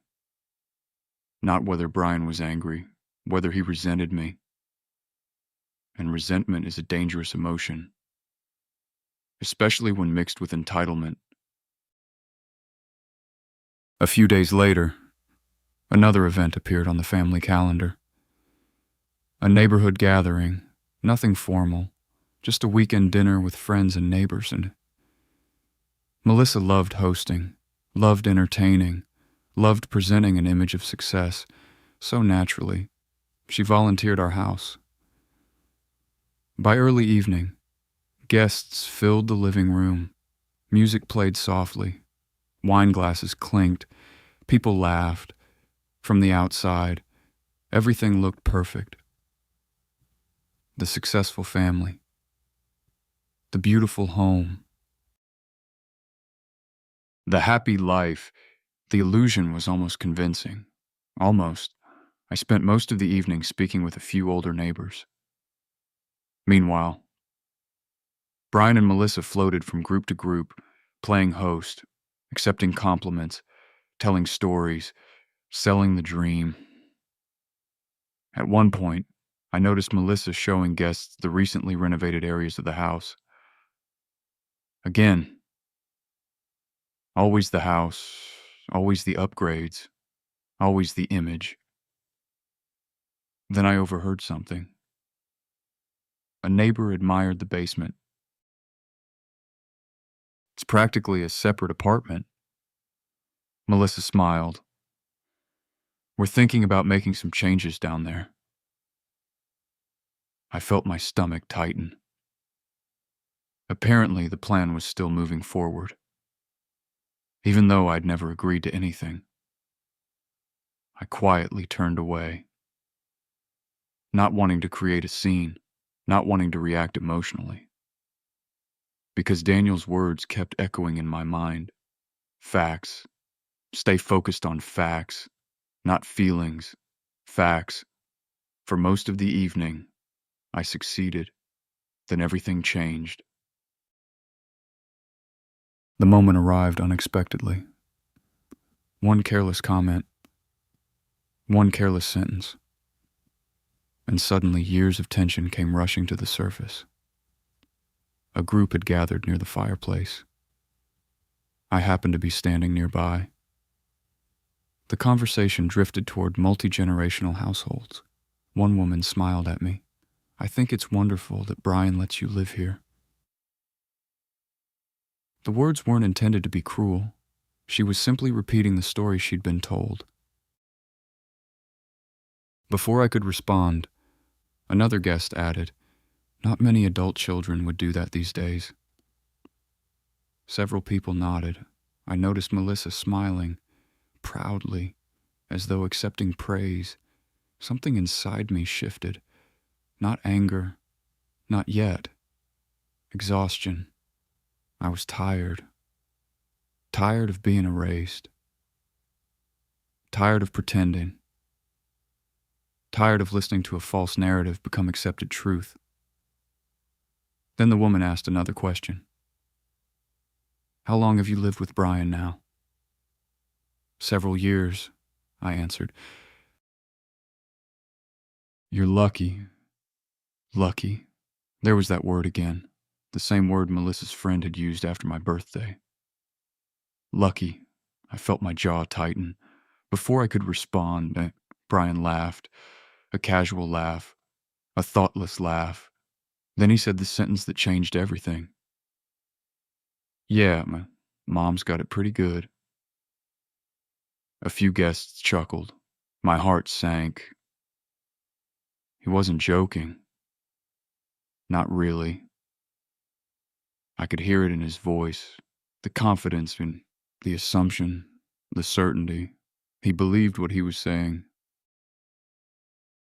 The conversation should have ended there. Instead, another guest smiled and said, "Well, family takes care of family." I nodded slowly. "That's true?" Brian raised his glass. "Exactly." Then he looked directly at me. Still smiling. Still relaxed. Still completely unaware of the cliff he was standing on. And that's when he said it. The sentence. The one that had been slowly forming for years. The sentence that revealed exactly how he saw me. "Honestly, Mom should be grateful she's living with me." Silence. Instant. Complete. The entire room froze. The smile disappeared from my face. Several guests looked uncomfortable. A few stared at their drinks. Others glanced between us and waiting. Unsure. Brian seemed to realize too late how his words sounded. But instead of correcting himself, he doubled down. It's not easy supporting a big household these days. Supporting, the word nearly took my breath away. Supporting after the down payment, after the mortgage payments, after years of help. Supporting. I looked at my son, really looked at him. And for the first time, I saw something I never wanted to see. Not a struggling man. Not a stressed man. A man who had rewritten history so completely that he believed his own version. The realization hurt more than any insult. Because insults can be forgiven. Delusion is harder. For several seconds, nobody spoke. The room felt impossibly still. Then I set down my glass, carefully, quietly, deliberately. Brian smiled awkwardly, trying to recover, trying to move on. But it was too late. The words were already out. The truth was already visible. Not my truth, his. I looked directly into his eyes. And then I asked a simple question. A question so calm that it seemed to unsettle him immediately. "Brian." His smile faltered. Yeah, I held his gaze. Are you absolutely sure you want to say that in this house? The room became even quieter, if that was possible. Brian frowned, confused. Melissa's expression changed instantly. For the first time all evening, she looked nervous, very nervous. Because unlike Brian, Melissa was observant. She sensed something. A shift, a danger she couldn't quite identify. Brian laughed uncertainly. What does that mean? I smiled, not warmly, not coldly, just calmly. The kind of calm that arrives when fear finally disappears. Because fear only exists when you think you have something to lose. And at that moment, I no longer feared losing their approval, their gratitude, their affection. Those things had already been taken. What remained was truth. And truth was sitting safely inside my desk drawer, along with years of bank records, mortgage statements, transfer confirmations, legal agreements, facts, simple, undeniable facts. I picked up my purse. Several guests watched silently. Nobody understood what was happening, not yet, but they could all feel it. The tension, the shift, the approaching storm. Brian looked uncomfortable now. Melissa looked worried. And for the first time in years, neither of them appeared confident. Good. Because confidence built on a lie rarely survives contact with evidence. I glanced once more at my son. The boy I had loved all his life. The man who had just informed a room full of people that I should be grateful. Then I said something that made the color drain from Melissa's face. Maybe it's finally time everyone learns who actually paid for this house. And suddenly, nobody wanted another drink. Nobody wanted dessert. Nobody wanted small talk. Because the evening had just become something entirely different.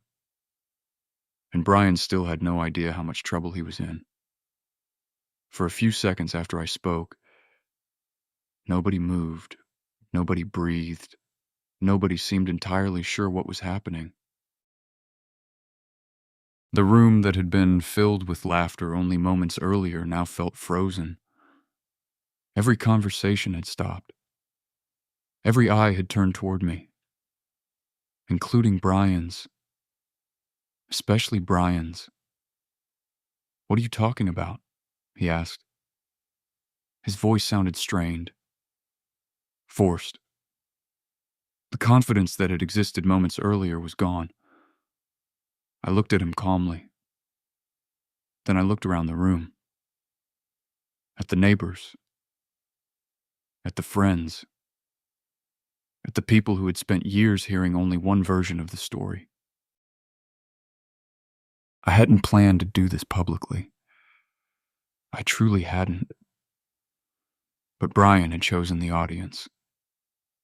Brian had chosen the moment. And Brian had chosen the words. Mom should be grateful she's living with me. Once those words were spoken, there was no going back. I set my purse on the dining table, slowly, deliberately. Then I opened it. The silence deepened. Melissa immediately looked alarmed. For the first time all evening, I saw genuine fear in her eyes. Not concern, fear. Because somewhere deep down, she knew exactly what I was about to reveal. I removed a thick folder, the same folder Daniel and I had reviewed, the same folder Brian had ignored years ago, the same folder containing the truth. What is that? Brian asked. I met his eyes. Records. Nobody spoke. I opened the folder, carefully, methodically. Then I pulled out the first document, the closing statement from the sale of my old home. The home Robert and I had spent decades building together. The home I had sold to help Brian purchase this one. I placed it on the table. This was my house. A few guests leaned closer. I continued. I sold it so Brian and Melissa could buy this property. The room remained silent. Brian shifted uncomfortably. Melissa crossed her arms. I wasn't finished, not even close. Next came the bank transfer records. One after another. The amounts were impossible to ignore. The down payment, the deposits, the funds transferred directly into the purchase transaction. I placed each document beside the previous one. The growing stack seemed to speak for itself. A neighbor named Karen picked up one of the pages. Her eyes widened. Then she quickly set it back down. Brian's face was beginning to pale. Still, he said nothing, perhaps because he knew the numbers were real. Perhaps because he remembered them. Perhaps because he hoped I would stop. I didn't. Not this time. For years, I had protected him. Tonight, I was protecting the truth. I reached for another set of papers, mortgage statements, dozens of them, highlighted, organized, documented. I didn't just help with the purchase, I said quietly. I continued helping after we moved in. Melissa immediately interrupted. Connie, this isn't appropriate. I turned toward her. Isn't it? The room grew even more uncomfortable. Melissa forced a smile. We can discuss family finances privately, yes. Interesting, because my finances hadn't been private when I was being described as someone fortunate to live under their roof. The hypocrisy wasn't lost on anyone, especially not the guests. I could see it on their faces. The confusion, the realization, the shifting perceptions. People were beginning to understand that the story they'd been told wasn't complete. Not even close. Brian finally spoke. Mom, nobody's denying you helped. The sentence sounded reasonable, until I remembered everything. The birthday party, the social media posts, the conversations, the basement plan, the rent proposal, the years of erased contributions. No? I asked softly. He looked away. That answer was enough. I continued. For years, I transferred money toward the mortgage. I pointed toward the documents. The records are all there. Several guests exchanged glances. One man quietly muttered, "Wow." No one contradicted him. Then came the moment that truly changed everything. The moment Daniel had predicted. The moment Brian never saw coming. I removed a final document. One single document. A legal agreement attached to the original purchase. I slid it across the table. Brian frowned. What is that? The fact that he didn't recognize it told me everything. He really had never read it. Not properly. I looked directly at him. Do you remember signing this? He picked it up. His eyes moved across the page. Slowly. Then more quickly. Then back again. I watched the exact second realization hit him. His expression changed completely. Melissa immediately grabbed the document. What is it? Brian didn't answer. That alone terrified her. She began reading. Within moments, her face lost color too. Good. Now they understood. At least part of it. A woman near the fireplace finally asked the question everyone was thinking. What does it mean? Nobody answered immediately. Brian looked stunned. Melissa looked furious. I looked at the guests, then spoke clearly. It means this house isn't controlled entirely by Brian and Melissa. The room erupted. Not loudly, just dozens of shocked reactions all at once. What? Seriously. I didn't know that. Neither did most people. Because Brian and Melissa had never mentioned it. Why would they? It ruined the narrative. The self-made success story. The independent homeowners. The generous adult children caring for an aging parent. Reality was far less convenient. Melissa slammed the papers onto the table. This doesn't matter. Daniel would have laughed at that statement. I almost did. It matters quite a bit. Her eyes narrowed. You can't seriously be doing this. Doing what? Telling the truth, providing documents, defending facts. Interesting how those actions suddenly became unacceptable. Brian finally found his voice. Mom.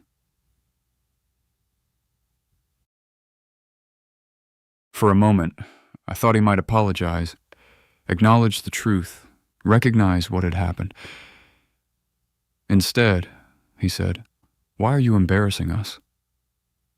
The question hit harder than anything else, not because it hurt, because it revealed exactly where his priorities remained. Not the truth, not gratitude, not accountability, image, reputation, appearance, embarrassment. I stared at him, then slowly shook my head. No, Brian. My voice remained calm. You embarrassed yourself. The room fell silent again. I wasn't angry anymore. That surprised me. I should have been furious. Instead, I felt something closer to disappointment, deep disappointment. The kind only a parent can feel. Because despite everything, part of me still wanted him to understand, to see what he'd become, to recognize the damage he'd caused, but he wasn't there yet, not even close. Melissa suddenly stood. This is ridiculous. She looked around the room. As far as I'm concerned, we've done nothing wrong. Several guests looked unconvinced, very unconvinced. One of Brian's co-workers cleared his throat. So let me get this straight. Nobody stopped him. You sold your house. He pointed toward me. You helped buy this house. I nodded. You've been helping pay the mortgage. I nodded again. And they wanted you to feel grateful for living here. Nobody answered. Because there was no answer. Not a good one. Not a believable one. Believable. Not one that could survive contact with facts. The silence itself became an answer. Across the room, Ethan stood frozen. His young face looked confused, heartbroken, almost betrayed. That expression hurt more than anything else. Because children should never have to witness the collapse of family illusions. Unfortunately, life doesn't always protect them. Eventually, guests began making excuses to leave. One by one. Nobody wanted to remain in the middle of what had become a family reckoning. Within 30 minutes, the house was nearly empty. The beautiful evening Melissa had planned was gone. The image was gone. The narrative was gone. Only reality remained. As the final guests prepared to leave, Karen stopped beside me. She squeezed my hand gently, then whispered, "You deserve better." I nearly cried, not because of the words, because it had taken years for someone to finally say them. After the front door closed, only 4 people remained. Me, Brian, Melissa, and Ethan. The silence felt enormous, heavy, unavoidable. Then Melissa broke it. "What exactly are you trying to accomplish?" I looked at her, then at Brian, then at the document spread across the table. Finally, I answered honestly. For the first time in years, I paused. The truth. And neither of them looked prepared for what was coming next. Because tonight had only exposed part of the story. The most damaging secret was still hidden. A secret waiting quietly inside bank records. A secret involving the house itself. A secret that would soon force Brian to answer questions far more serious than gratitude. Questions he might not be able to escape. The house felt different after that night. Not quieter, not calmer, heavier, like a storm had finally broken after years of gathering clouds. The truth was out, at least part of it. Brian could no longer pretend I had simply moved into his home and benefited from his generosity. Too many people had seen the documents. Too many people had heard the conversation. Too many questions now existed. For 2 days, nobody mentioned what had happened. Brian avoided me. Melissa barely spoke to me. Ethan looked worried, and I spent most of my time thinking, not about revenge, not about punishment, about what came next. Because exposing the truth and solving a problem are not the same thing. The real issue remained. Trust, or rather, the absence of it. On the 3rd morning, my phone rang. The caller ID showed a familiar name. Susan Reynolds. I immediately recognized it, years earlier. Susan had been the senior banking officer who helped coordinate part of the original property transaction. We hadn't spoken in quite some time. "Hello? Connie? Yes? It's Susan Reynolds." We exchanged greetings. Then her tone became serious. "I hope I'm not calling at a bad time." A strange feeling settled in my stomach. "No. I actually need to ask you a question." Questions from bankers rarely arrive without reasons. "What kind of question?" There was a brief pause. Then she said something that instantly captured my attention. "Did you recently authorize any discussions regarding the property?" I sat upright. "What discussions?" Silence. Then, "That's what I was afraid of." My pulse quickened. "What are you talking about?" "Susan." She lowered her voice. "I think you should come into the branch." The drive to the bank felt much longer than it actually was. The entire way there, possibilities raced through my mind. Maybe it was a paperwork issue. Maybe it was a routine verification. Maybe it was nothing serious, or nah. Deep down, I didn't believe that. By the time I arrived, my hands were trembling slightly. Susan greeted me personally and escorted me into a private office. She closed the door. Then she sat across from me. The expression on her face immediately told me this wasn't routine. Not even close. "Connie," she began carefully, "I need to be very clear about something." I nodded. Several seconds passed before she continued. "Over the past 2 years, There have been multiple inquiries regarding the equity in the property. My stomach dropped. What kind of inquiries? Susan slid several documents across the desk. I stared at them. Loan inquiries, refinancing requests, property equity evaluations. The dates stretched back further than I expected.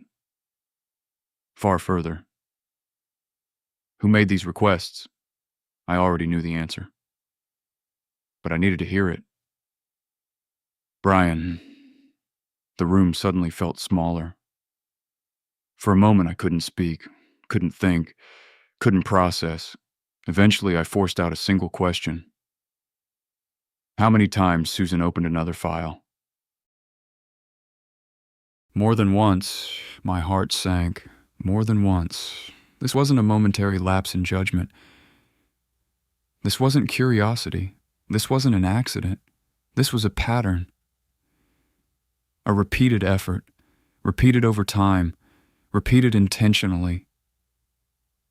I stared at the paperwork, trying to make sense of it, trying to understand. Then another question occurred to me. Did he succeed? Susan shook her head. No. Relief washed over me. Briefly. Then she added, only because the ownership structure prevented it. The ownership structure.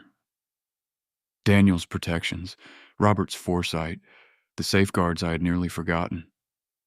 The safeguards Brian had apparently discovered the hard way. I closed my eyes. Suddenly, Daniel's concern made much more sense. Brian hadn't simply overlooked the legal agreement. He had run into it, repeatedly, and instead of discussing it with me openly, he had apparently continued trying to work around it. A cold feeling settled in my chest. The worst part wasn't the financial aspect. It was the secrecy, the deception, the deliberate decision not to tell me. Then Susan handed me another document. This one immediately caught my attention. A signature page? At first glance, nothing seemed unusual. Then I looked closer. Very close. And my blood ran cold. There was a signature. My signature. Or at least something that resembled it. I stared at the page for several seconds. Then several more. Finally, I whispered, I didn't sign this. Susan nodded slowly. I suspected that my heart was pounding now. What exactly is this? A preliminary authorization form? I looked at the signature again. The handwriting was similar, but not identical. Close enough to fool someone unfamiliar, not close enough to fool me. I had signed thousands of documents throughout my life. I knew my own signature. This wasn't it. Not entirely, not quite, not enough. I felt sick, genuinely sick, because suddenly the situation had moved beyond disrespect, beyond entitlement, beyond family conflict. This was something else, something darker, something far more serious. Susan chose her next words very carefully. I'm not accusing anyone of anything, which usually means the opposite.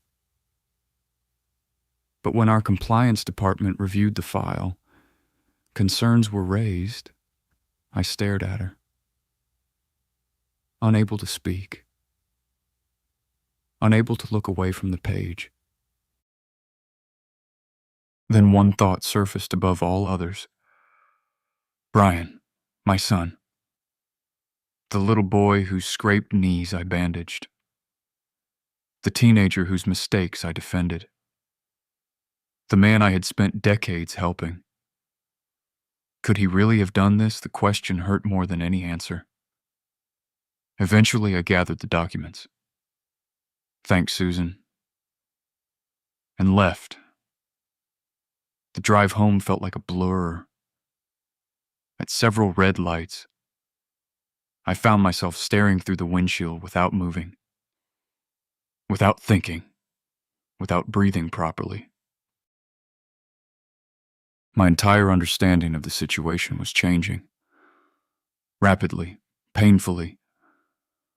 Because until now, I had believed Brian was selfish, entitled, ungrateful. Now a new possibility existed. What if he had crossed a line he couldn't uncross when I arrived home? I didn't go inside immediately. I sat in the driveway, alone, trying to steady myself, trying to calm the storm inside my chest. Then I called Daniel Harper. He answered on the second ring. "Connie, I need to see you." His tone changed instantly. What happened? I explained everything. The bank meeting, the equity requests, the signature, the documents. The silence on the other end grew longer with each detail. Finally, Daniel spoke, and his voice sounded far more serious than I had ever heard before. "Bring everything." My stomach tightened. "Daniel." No. His interruption surprised me. "Connie, listen carefully." I did. "Do not discuss this with Brian yet." A chill ran through me. "Why I?" Another pause. Then he answered, "Because if what you're describing is accurate, we're no longer talking about family misunderstandings." The words hit like a hammer. Family misunderstandings. For years, that was exactly how I had framed everything. Every excuse, every disappointment, every betrayal, a misunderstanding. Now Daniel was removing that possibility. One sentence at a time. "What are we talking about then?" The silence that followed felt endless. Finally, he answered, "We're talking about actions. Not intentions, not feelings. Actions, so concrete, documented, real." The distinction terrified me. That evening, I watched Brian differently. Not as an angry mother, not as a disappointed parent, as someone trying to understand a stranger. He sat in the living room watching television, laughing at commercials, scrolling through his phone, acting completely normal. And that somehow made everything worse. Because if he knew what I had discovered, he wasn't showing it, not at all. Across the room, Ethan was doing homework. Melissa was reading. Everything looked ordinary. Yet nothing felt ordinary anymore. Because hidden beneath the surface of this family was a secret. A serious one. A dangerous one. And for the first time, I wasn't afraid of what I might learn. I was afraid of what I already knew. The evidence was growing. The questions were multiplying. And somewhere within those questions waited an answer that might permanently change the relationship between Brian and me. An answer I wasn't sure either of us was ready to face. I didn't sleep much that night. Every time I closed my eyes, I saw the signature. My signature, or at least a version of it. Close enough to create questions. Close enough to create doubt. Close enough to make my stomach turn. I lay awake, staring at the ceiling until nearly 3 a.m. The house was silent, yet my mind wouldn't stop. I kept replaying Brian's life in reverse. His first day of kindergarten, his high school graduation. The day Robert died. The nights I worked overtime. The sacrifices, the choices, the years. Every memory seemed to ask the same question. Where did I lose him? Not where did he make a mistake? Everyone makes mistakes. Where did I lose him? Because the man sitting in the living room today felt very different from the little boy I raised, and that realization hurt more than the financial betrayal. The next afternoon, I met Daniel Harper again. This time, the atmosphere was entirely different. Gone was the cautious curiosity of our previous meeting. Gone was the uncertainty. Daniel had reviewed everything, every document, every inquiry, every banking record Susan provided. He looked concerned, very concerned. As soon as I sat down, he closed the office door, then he looked directly at me. Connie, before we discuss strategy, I need to ask you something. I nodded. Anything. When was the last time Brian had an honest conversation with you about money? The question caught me off guard. I thought about it carefully. Then I realized something troubling. I couldn't remember. Not truly. There had been complaints, now excuses, requests. But honesty, transparency, not for years. Daniel noticed my expression. That's what I suspected. I sighed. I don't understand how we got here. His face softened. Neither did I. At least not completely. Then Daniel said something unexpected. Connie, have you spoken to him directly about any of this? No? Why not? The answer came immediately. Because I was afraid. Not afraid of Brian, afraid of the answer, and afraid that if I confronted him, he might confirm everything I feared. Daniel remained quiet, allowing me to think. Finally, he leaned forward. I believe you need that conversation. I looked at him. What if I don't want to hear what he says? His response was immediate. Then you're already hearing it. That sentence followed me all the way home.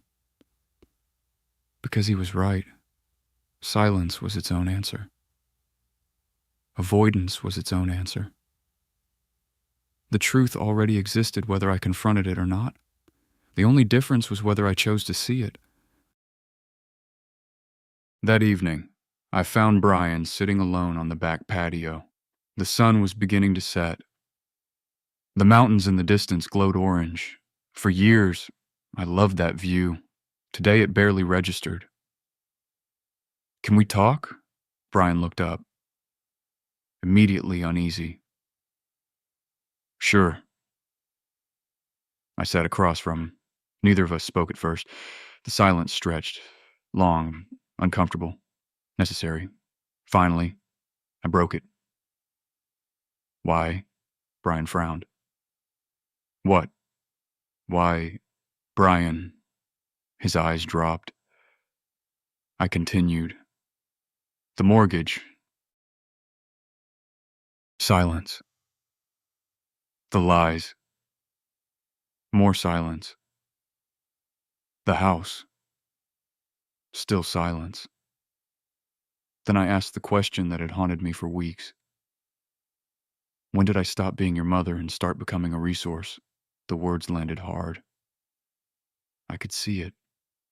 For the first time. Brian looked genuinely shaken. Not defensive. Not angry. Shaken. Unfortunately. That didn't mean he was ready to be honest. His first response came exactly as I feared. Mom, it's not like that. Of course. The universal opening line of someone avoiding responsibility.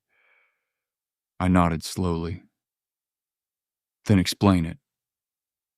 Brian rubbed his face. The gesture looked familiar. He used to do the same thing as a teenager whenever he was caught doing something wrong. I've been under a lot of pressure. There it was. Excuse number 1. Pressure. I waited. The economy is difficult. Excuse number 2. The economy. I waited again. Melissa and I have been struggling. Excuse number 3 founded. Struggling. The list continued. Work stress, financial obligations, unexpected expenses, responsibilities, demands, every explanation except the one that mattered. Eventually, I interrupted. Did I ask why life is hard? Brian looked confused. No. Then answer the question. The silence that followed felt different, sharper, more direct. For the first time, he couldn't hide behind circumstances. Not completely. I leaned forward. Why didn't you tell me about the equity requests? His face froze. That reaction alone answered part of the question. He knew exactly what I was talking about. The sentence died. Why didn't you tell me? Brian stared at the ground. I was going to a lie. A weak lie. A transparent lie. We both knew it. You were going to tell me after what he didn't answer.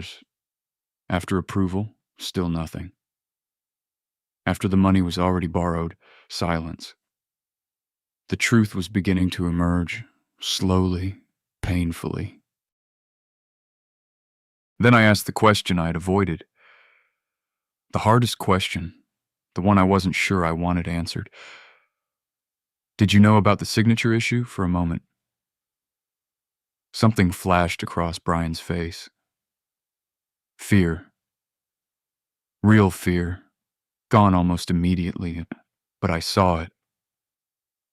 And once seen, it couldn't be unseen. His response came too quickly. No. I wanted to believe him. God help me. I wanted to believe him. But something felt wrong. Very wrong. Not because of what he said. Because of how he said it. The hesitation, the timing, the expression, the fear. Years of motherhood had taught me something important. Sometimes the truth arrives before the words. And my instincts were screaming. Then something happened I didn't expect. Brian started crying, not dramatically, it's not loudly, quietly, the kind of crying adults do when they're exhausted, broken, lost. For a moment, I saw my son again, not the man, the boy. The scared little boy who used to run to me whenever life became too much. I messed up. The words came out barely above a whisper. My chest tightened. How badly? Brian shook his head. I don't even know anymore. For several seconds, neither of us spoke. Then he finally said something honest. The first truly honest thing I'd heard in a long time. It started small. I listened. At first, I just wanted the life everyone else seemed to have, and his voice cracked. The bigger house, the nicer things, the vacations, the success. He stared into the distance. And then I couldn't keep up. The confession continued.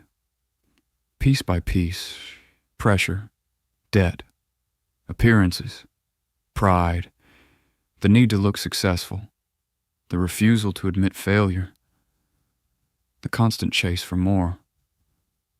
As he spoke, A terrible realization settled over me. Brian hadn't become a monster. He had become weak. And weakness, left unchecked, can destroy just as much as cruelty, maybe more.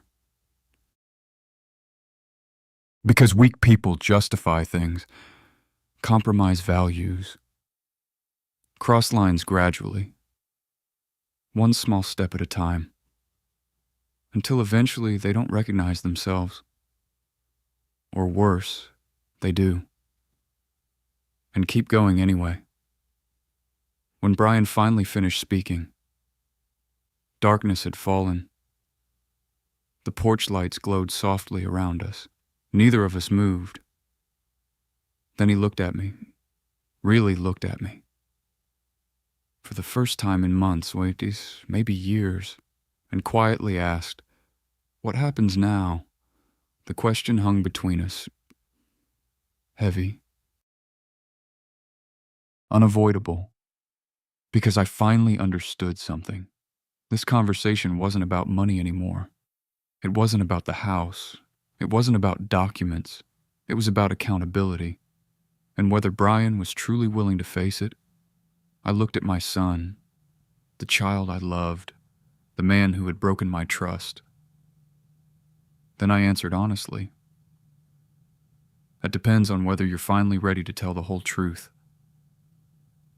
And judging by the fear that returned to his eyes, I wasn't sure he was. Not yet. The next morning, Brian knocked on my bedroom door, not tapped, not called from the hallway, knocked, the way he used to when he was younger and knew he was in trouble. I was sitting by the window reading when I heard it. "Come in."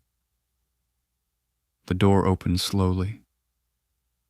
Brian looked exhausted, dark circles under his eyes, wrinkled clothes. The appearance of a man who hadn't slept. Good. Neither had I. For several seconds he simply stood there. Then he closed the door behind him. "We need to talk." I set my book aside. "Yes, we do." He sat down across from me. His shoulders slumped forward. For the first time in years, he didn't look confident. He looked scared. And somehow that made me sad. Not satisfied. Sad. Because no mother dreams of seeing her child reach this point. Eventually, Brian spoke. "I lied yesterday." The words hung in the air. Simple, direct, painful. I nodded. "I know." His eyes filled with tears almost immediately. "I knew about the authorization form. There it was, the truth, or at least the beginning of it. I felt my stomach tighten. Even after everything, hearing him admit it hurt. A lot. "Did you sign my name?" Brian lowered his head. For several moments he couldn't answer. Then he whispered, "No." I watched him carefully. This time, something felt different. Not defensive, not evasive, just broken. "Then who did?" He looked away. Toward the window, toward the floor. Anywhere except at me. And suddenly I knew. Before he spoke, before he answered, I knew. "Melissa." The word left my mouth quietly. Brian closed his eyes. That was all the confirmation I needed. The room became silent. A long silence. The kind that changes relationships forever. Because until that moment, a small part of me still believed there might be an innocent explanation. A misunderstanding. A clerical mistake. Something anything, now that possibility was gone. Brian finally spoke. I didn't know she had done it. I stared at him. Yeah. You expect me to believe that? He looked miserable. I knew she was looking into refinancing. Brian, his shoulders sagged. I didn't know about the signature. That answer felt closer to the truth.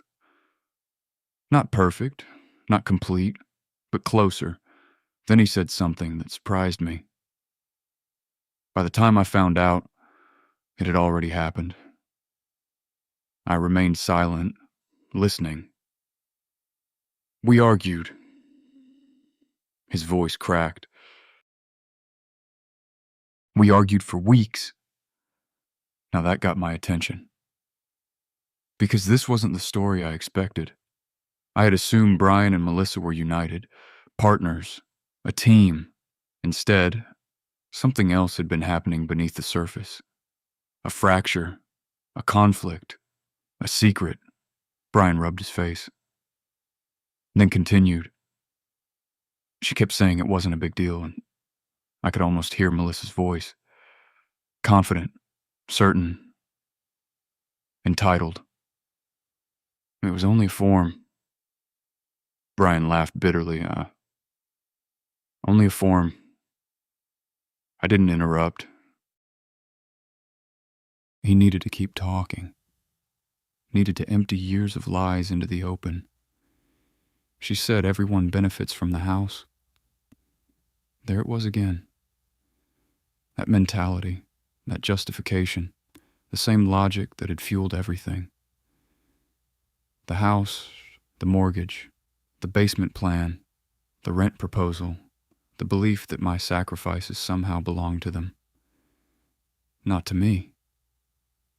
Brian looked ashamed. I should have stopped it. The admission came quietly, but it mattered. Because for the first time, he wasn't blaming circumstances. Not blaming debt. Not blaming stress. Not blaming the economy. He was blaming himself, where blame belonged. I looked at him carefully. Why didn't you tell me? The question seemed to hurt him. Because he already knew the answer. Pride, shame, cowardice. The same reasons most people hide the truth. Eventually he whispered, because I knew you'd be disappointed. A tear rolled down his cheek. I knew I'd become someone Dad wouldn't respect. That sentence hit me hard, very hard, because Robert Wallace had been many things. Kind, patient, strong, but above all, he valued integrity, more than money, more than status, more than appearances, integrity, and somewhere along the way, Brian had traded that for image, for success, for the illusion of success. The cost had been enormous. Then another knock interrupted us. The door opened before either of us responded. Melissa. The moment she saw Brian crying, she froze. Then her expression hardened. Immediately, defensively. As though preparing for battle. What is going on? Neither of us answered. She looked from Brian to me. Then back again. Understanding arrived quickly. Her eyes narrowed. You told her. Brian stood slowly, shy. For the first time in years, I saw something different in my son. Not weakness, resolve, small, fragile, but real. She already knew. Melissa's face changed. A flicker of panic, gone almost immediately, but I saw it. Then she looked directly at me. What exactly do you think happened? The question was almost impressive. Even now, even here, she was still trying to control the narrative.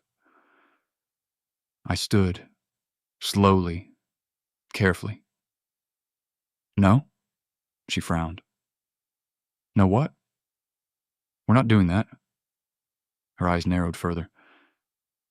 Doing what? I took a deep breath, then answered, You're not going to convince me that I imagined everything. The room fell silent. For the first time, Melissa didn't have an immediate response. Good, because facts are difficult to argue with, especially when documents exist, especially when evidence exists, especially when the lies have already started unraveling. Then Brian surprised both of us. Stop. Melissa turned toward him. What? Just stop. His voice was firm, stronger than I'd heard in years. No more excuses. Melissa looked genuinely stunned. Probably because she wasn't accustomed to hearing that from him. Neither was I, Brian continued. We were wrong. We, not you, not Melissa. We, accountability. At last. Painful. Late, but real. Melissa crossed her arms.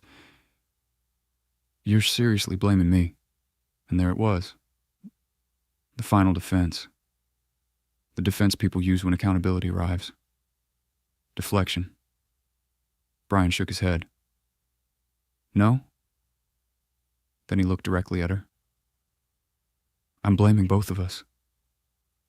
The silence afterward felt enormous. For a moment, nobody moved, nobody spoke. Then Melissa did something unexpected. She sat down, hard, like someone whose energy had suddenly disappeared. Like someone realizing the battle might already be lost. And perhaps it was. Because lies survive through cooperation. The moment people stop cooperating, they collapse, one by one. The truth had started emerging. And it wasn't stopping. Not anymore. For nearly an hour, the three of us talked. Really talked. No shouting. No screaming. No dramatic accusations. Just truth. Painful truth. Ugly truth. Necessary truth.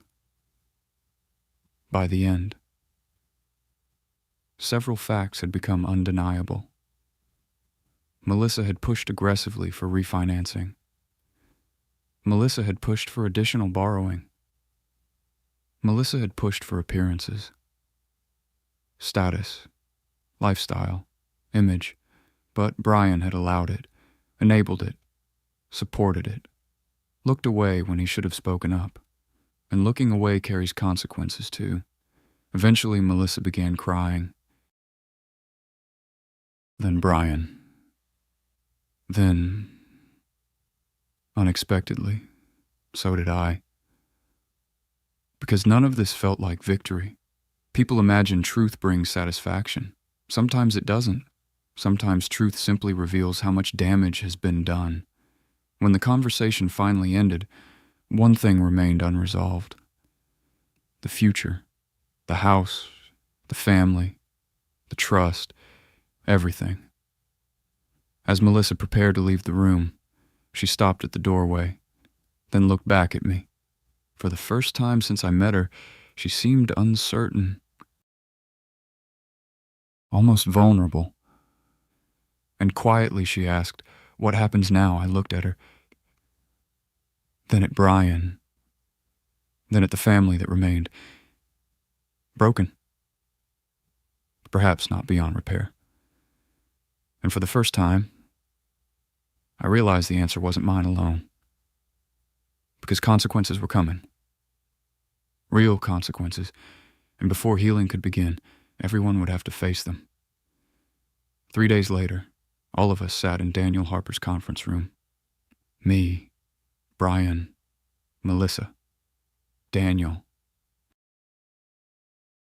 And for the first time since this nightmare began, there was nowhere left to hide, no distractions, no social media, no guests, No carefully constructed image.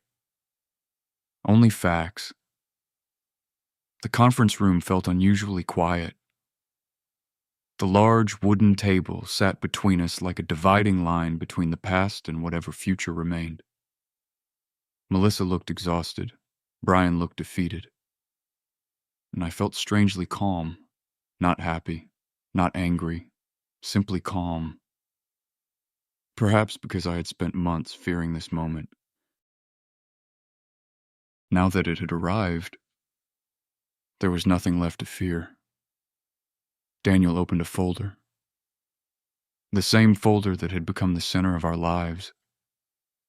He looked around the room, then spoke. I think it's important that everyone understands exactly where things stand. Nobody objected. Nobody could. The evidence spoke for itself. Daniel spent nearly an hour reviewing everything. The original down payment. The proceeds from the sale of my home. The mortgage contributions. The ownership protections. The refinancing attempts. The authorization concerns. Piece by piece. Fact by fact. No drama. No accusations. Just truth. And truth can be devastating when it arrives all at once. Melissa spent most of the meeting staring at the table. Occasionally she wiped tears from her eyes. Occasionally she shook her head. But she didn't argue. Not anymore. The confidence that had once driven her was gone. Brian listened quietly. Every so often he glanced toward me, then looked away, like a child unable to meet a parent's eyes. Eventually, Daniel reached the conclusion. The part everyone had been waiting for. Legally speaking, I possessed significant rights regarding the property. Far more than Brian and Melissa had ever acknowledged, far more than most people in their position expected. The room fell silent. Then Daniel asked a simple question. Connie, what would you like to do? Every face turned toward me. Brian's, Melissa's, even Daniel's, and suddenly I realized something. For the first time in years, the decision truly belonged to me. Not Brian, not Melissa, me. I could force the issue. I could pursue legal action. I could demand repayment. I could seek penalties. I could insist on selling the property. I could make their lives extremely difficult. Daniel knew it. Brian knew it. Melissa knew it. And perhaps that's why nobody spoke. They were waiting to discover what kind of woman I intended to be. For several moments, I remained silent. Then I looked at Brian. Really looked at him. Not at the mistakes, not at the betrayal. At my son. The little boy Robert and I had raised. The little boy who used to run into my arms after nightmares. The little boy who once cried because he found an injured bird in the backyard. That boy still existed somewhere. Buried beneath pride, poor decisions, and years of selfishness. But he existed. I believed that. Otherwise, there would be no reason to continue. Then I looked at Melissa, the woman I had once welcomed into my family, the woman who had hurt me deeply, the woman who had helped create this disaster. And yet, she wasn't smiling anymore, wasn't acting superior anymore, wasn't treating me like a burden anymore.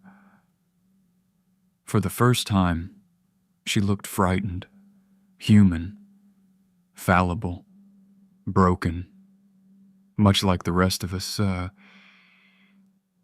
Finally, I spoke.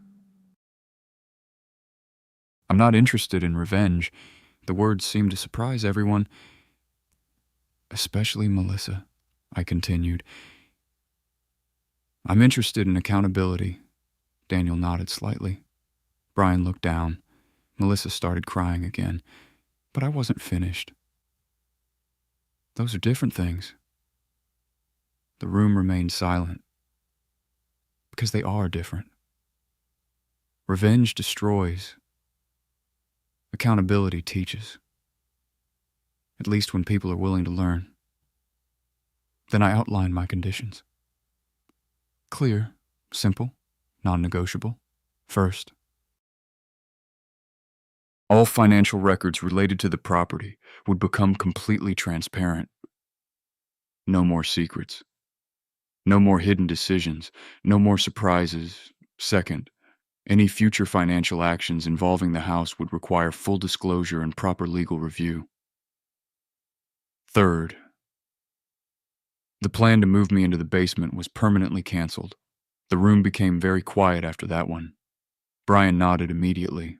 Melissa didn't argue. Good, because that discussion was over forever. Fourth, family counseling. Not optional, mandatory. If there was going to be any future relationship at all, honesty had to become part of it.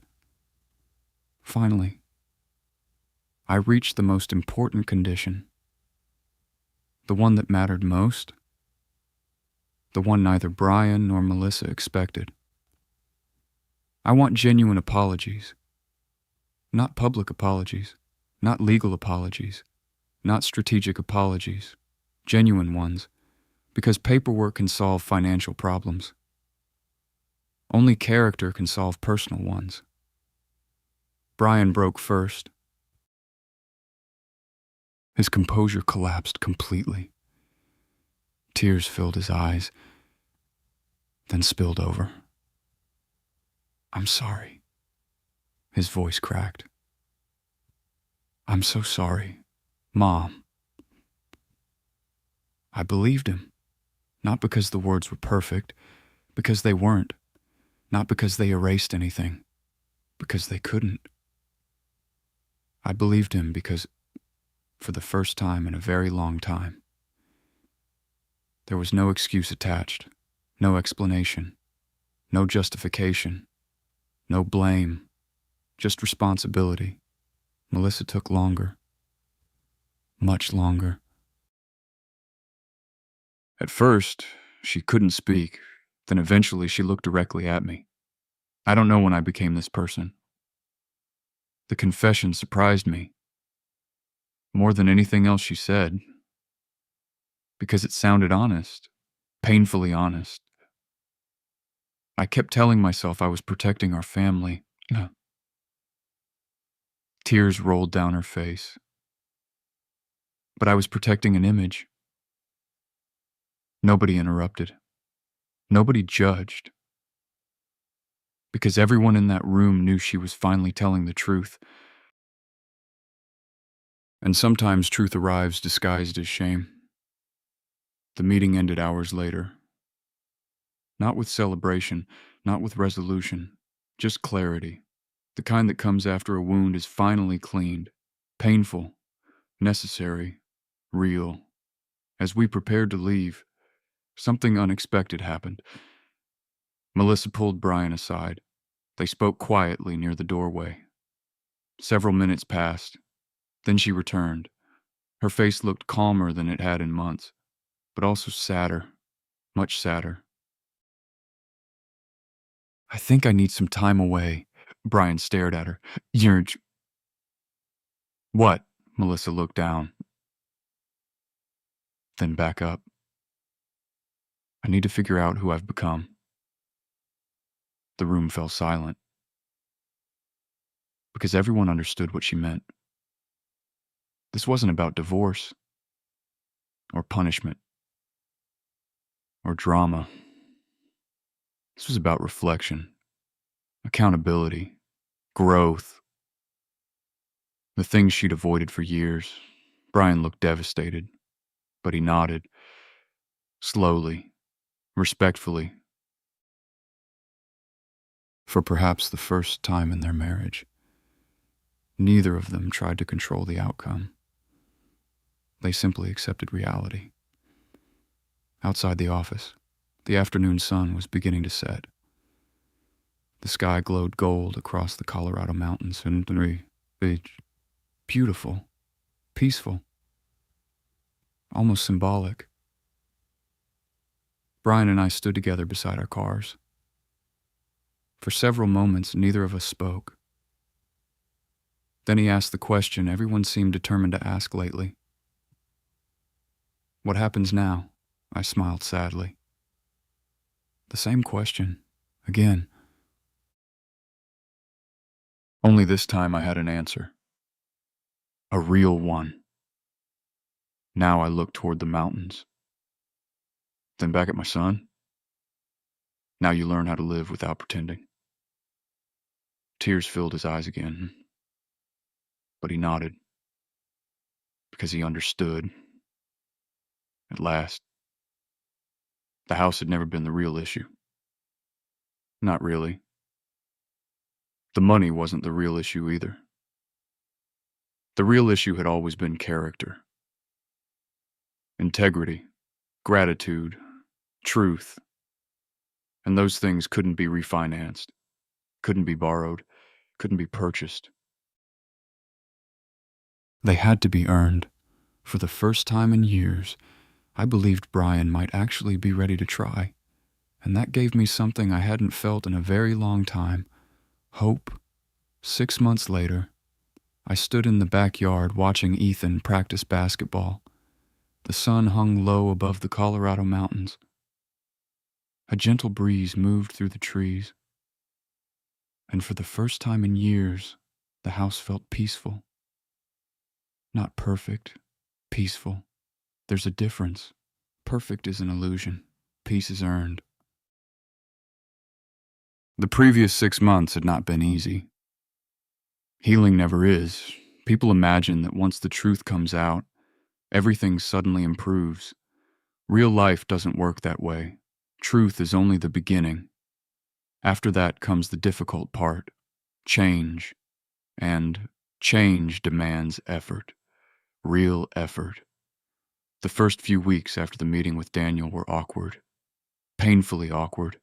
Brian started counseling, then family counseling, then financial counseling. At one point, he joked that every professional in Colorado was earning money because of him. Nobody laughed, not at first, but eventually we did, because humor slowly returned to our family. One small step at a time, Melissa moved into a short-term apartment for several months, not because anyone forced her, because she needed distance, space, perspective. At first, I wasn't sure whether she would come back. Honestly, I wasn't sure whether she should. Trust had been shattered. And shattered things don't magically repair themselves. They require work, patience, consistency. Over time, however, something unexpected happened. Melissa changed. Not overnight, not dramatically, but gradually. The way real change usually happens. She stopped performing. Stopped pretending. Stopped obsessing over appearances. The social media posts nearly disappeared. The endless pursuit of image disappeared with them. For the first time since I'd known her, she seemed more interested in reality than presentation. One afternoon, she visited me alone. No Brian, no Ethan, no audience, just us. She sat at my kitchen table for nearly 20 minutes before speaking. Finally, she looked up. "I owe you something." I already knew what she meant. An apology. A real one. Not the version offered in Daniel's office, Trinita. Something deeper. Something harder. And that's exactly what she gave me. No excuses. No qualifications. No blame. Just honesty. She admitted how desperately she had wanted success, how desperately she had wanted people to admire their life, how gradually she had started viewing me as an obstacle instead of a blessing. Listening to her wasn't easy, but it mattered, because accountability requires honesty, and honesty requires courage. That afternoon didn't fix everything. Nothing could, but it opened a door that had been closed for a very long time. Meanwhile, Brian faced consequences of his own. Not legal consequences, personal ones, which are often harder. He had to rebuild trust. Mine, Ethan's, his own. Every day he worked at it. Some days better than others. Some days he stumbled. Some days he became defensive. Some days he grew frustrated. But he kept trying. That mattered. A lot. One evening, several months after everything happened, Brian and I sat together on the porch, much like we had before. Only this time the conversation felt different. Healthier. Honest. At one point he asked me something. "Do you think Dad would ever forgive me?" The question hung in the air. Heavy. Personal? Painful? I thought about Robert. The man I loved. The man whose wisdom had protected me even after his death. Then I answered carefully. "I think your father would be disappointed." Brian lowered his eyes. I continued. "But I also think he'd be proud of what you're trying to become now." Tears filled his eyes, because deep down, that was what he needed to hear. Not that his mistakes were acceptable, that redemption remained possible. The greatest surprise of all came from Ethan. My grandson had witnessed more than any child should. Yet somehow he emerged wiser, stronger, more compassionate. One afternoon he sat beside me while we watched birds in the backyard. "Grandma, yes, I'm glad everything happened." I nearly laughed. "Really?" he nodded. People started telling the truth. Simple, direct, accurate. Sometimes children understand life better than adults.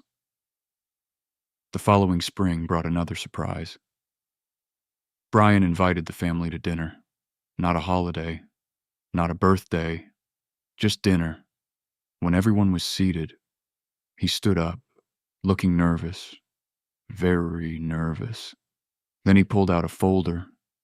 The entire table laughed. After everything we'd been through, folders made people uncomfortable.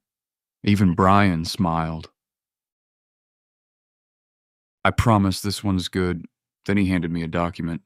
I opened it, read it, and immediately felt tears forming. The document formally acknowledged my financial contributions to the property. Not because a lawyer demanded it, not because a court required it, because Brian wanted it, publicly, officially, permanently. The room became quiet. Then Brian looked directly at me. "Mom," his voice trembled.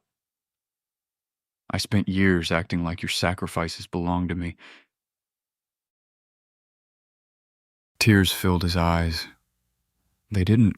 Nobody spoke. Nobody needed to. He continued. "This home exists because of you." A tear rolled down my cheek. Then another. Then another. For the first time since Robert died, I felt fully seen. Not as a burden, not as an obligation, not as a resource, as a mother, as a person, as family. The months continued passing. Life settled. The house changed. Not physically, emotionally. The atmosphere became lighter, kinder, more honest. Family dinners returned. Real conversations returned. Trust slowly returned. And one summer evening, nearly a year after Brian made that terrible comment at the party, we hosted another gathering. Many of the same neighbors attended, many of the same friends, even Karen, even Greg. The atmosphere felt completely different. No performance, no image management, no false narrative, no, just people. At one point, Greg raised a glass. Everyone laughed immediately. Apparently, nobody trusted him with speeches anymore. Greg grinned. "I'll keep this short. Good idea." Then he looked at me. "Connie," I smiled. "You taught us something this year." The backyard grew quiet. Greg continued. "Never let anyone rewrite the history of your sacrifices." Several people nodded, including Brian, especially Brian. Then my son stood up, unexpectedly, and said something I'll never forget. "If anyone in this family should be grateful." His voice cracked. He looked directly at me. "It's me." The silence that followed felt beautiful. Not uncomfortable, not tense. Beautiful. Because those words weren't forced. They weren't rehearsed. They were earned. After dinner, as the sun disappeared beyond the mountains, I found myself standing alone for a moment, looking at the house that had nearly destroyed our family, and somehow helped save it. Funny how life works sometimes. The problem was never the mortgage, never the documents, never the ownership. The real issue was forgetting the difference between success and gratitude. One builds houses, the other builds homes. And without gratitude, even the most beautiful house eventually becomes empty. As I stood there, I felt Robert's presence in the quietest way, not literally, just in memory, in wisdom, in love. The protections he created hadn't merely saved me financially. They had forced our family to confront the truth. And because of that truth, healing became possible. Not easy, but possible. I smiled toward the fading sunset, then walked back toward my family. Not because everything was perfect, because it wasn't. Because family isn't about perfection. It's about choosing each other again after disappointment, again after mistakes, again after pain, and for the first time in a very long time, we finally were. Connie's story reminds us that love should never require self-erasure. A mother can give everything she has, but that does not mean her sacrifices should be forgotten, minimized, or treated as an entitlement. Family should be built on gratitude, honesty, and respect, not silence, guilt, or control. There comes a time when even the most loving heart must set boundaries. Boundaries are not revenge. They are protection. They remind others that kindness is not weakness, and generosity is not permission to be used. Connie did not win because she exposed documents. She won because she finally remembered her own worth. And Brian's healing began only when he stopped defending his image and started facing the truth.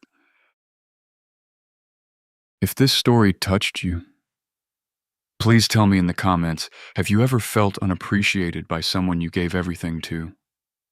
Please like, subscribe, and share this story with someone who needs to remember their worth. And comment where you're watching from and what time it is there. I'd love to hear from you.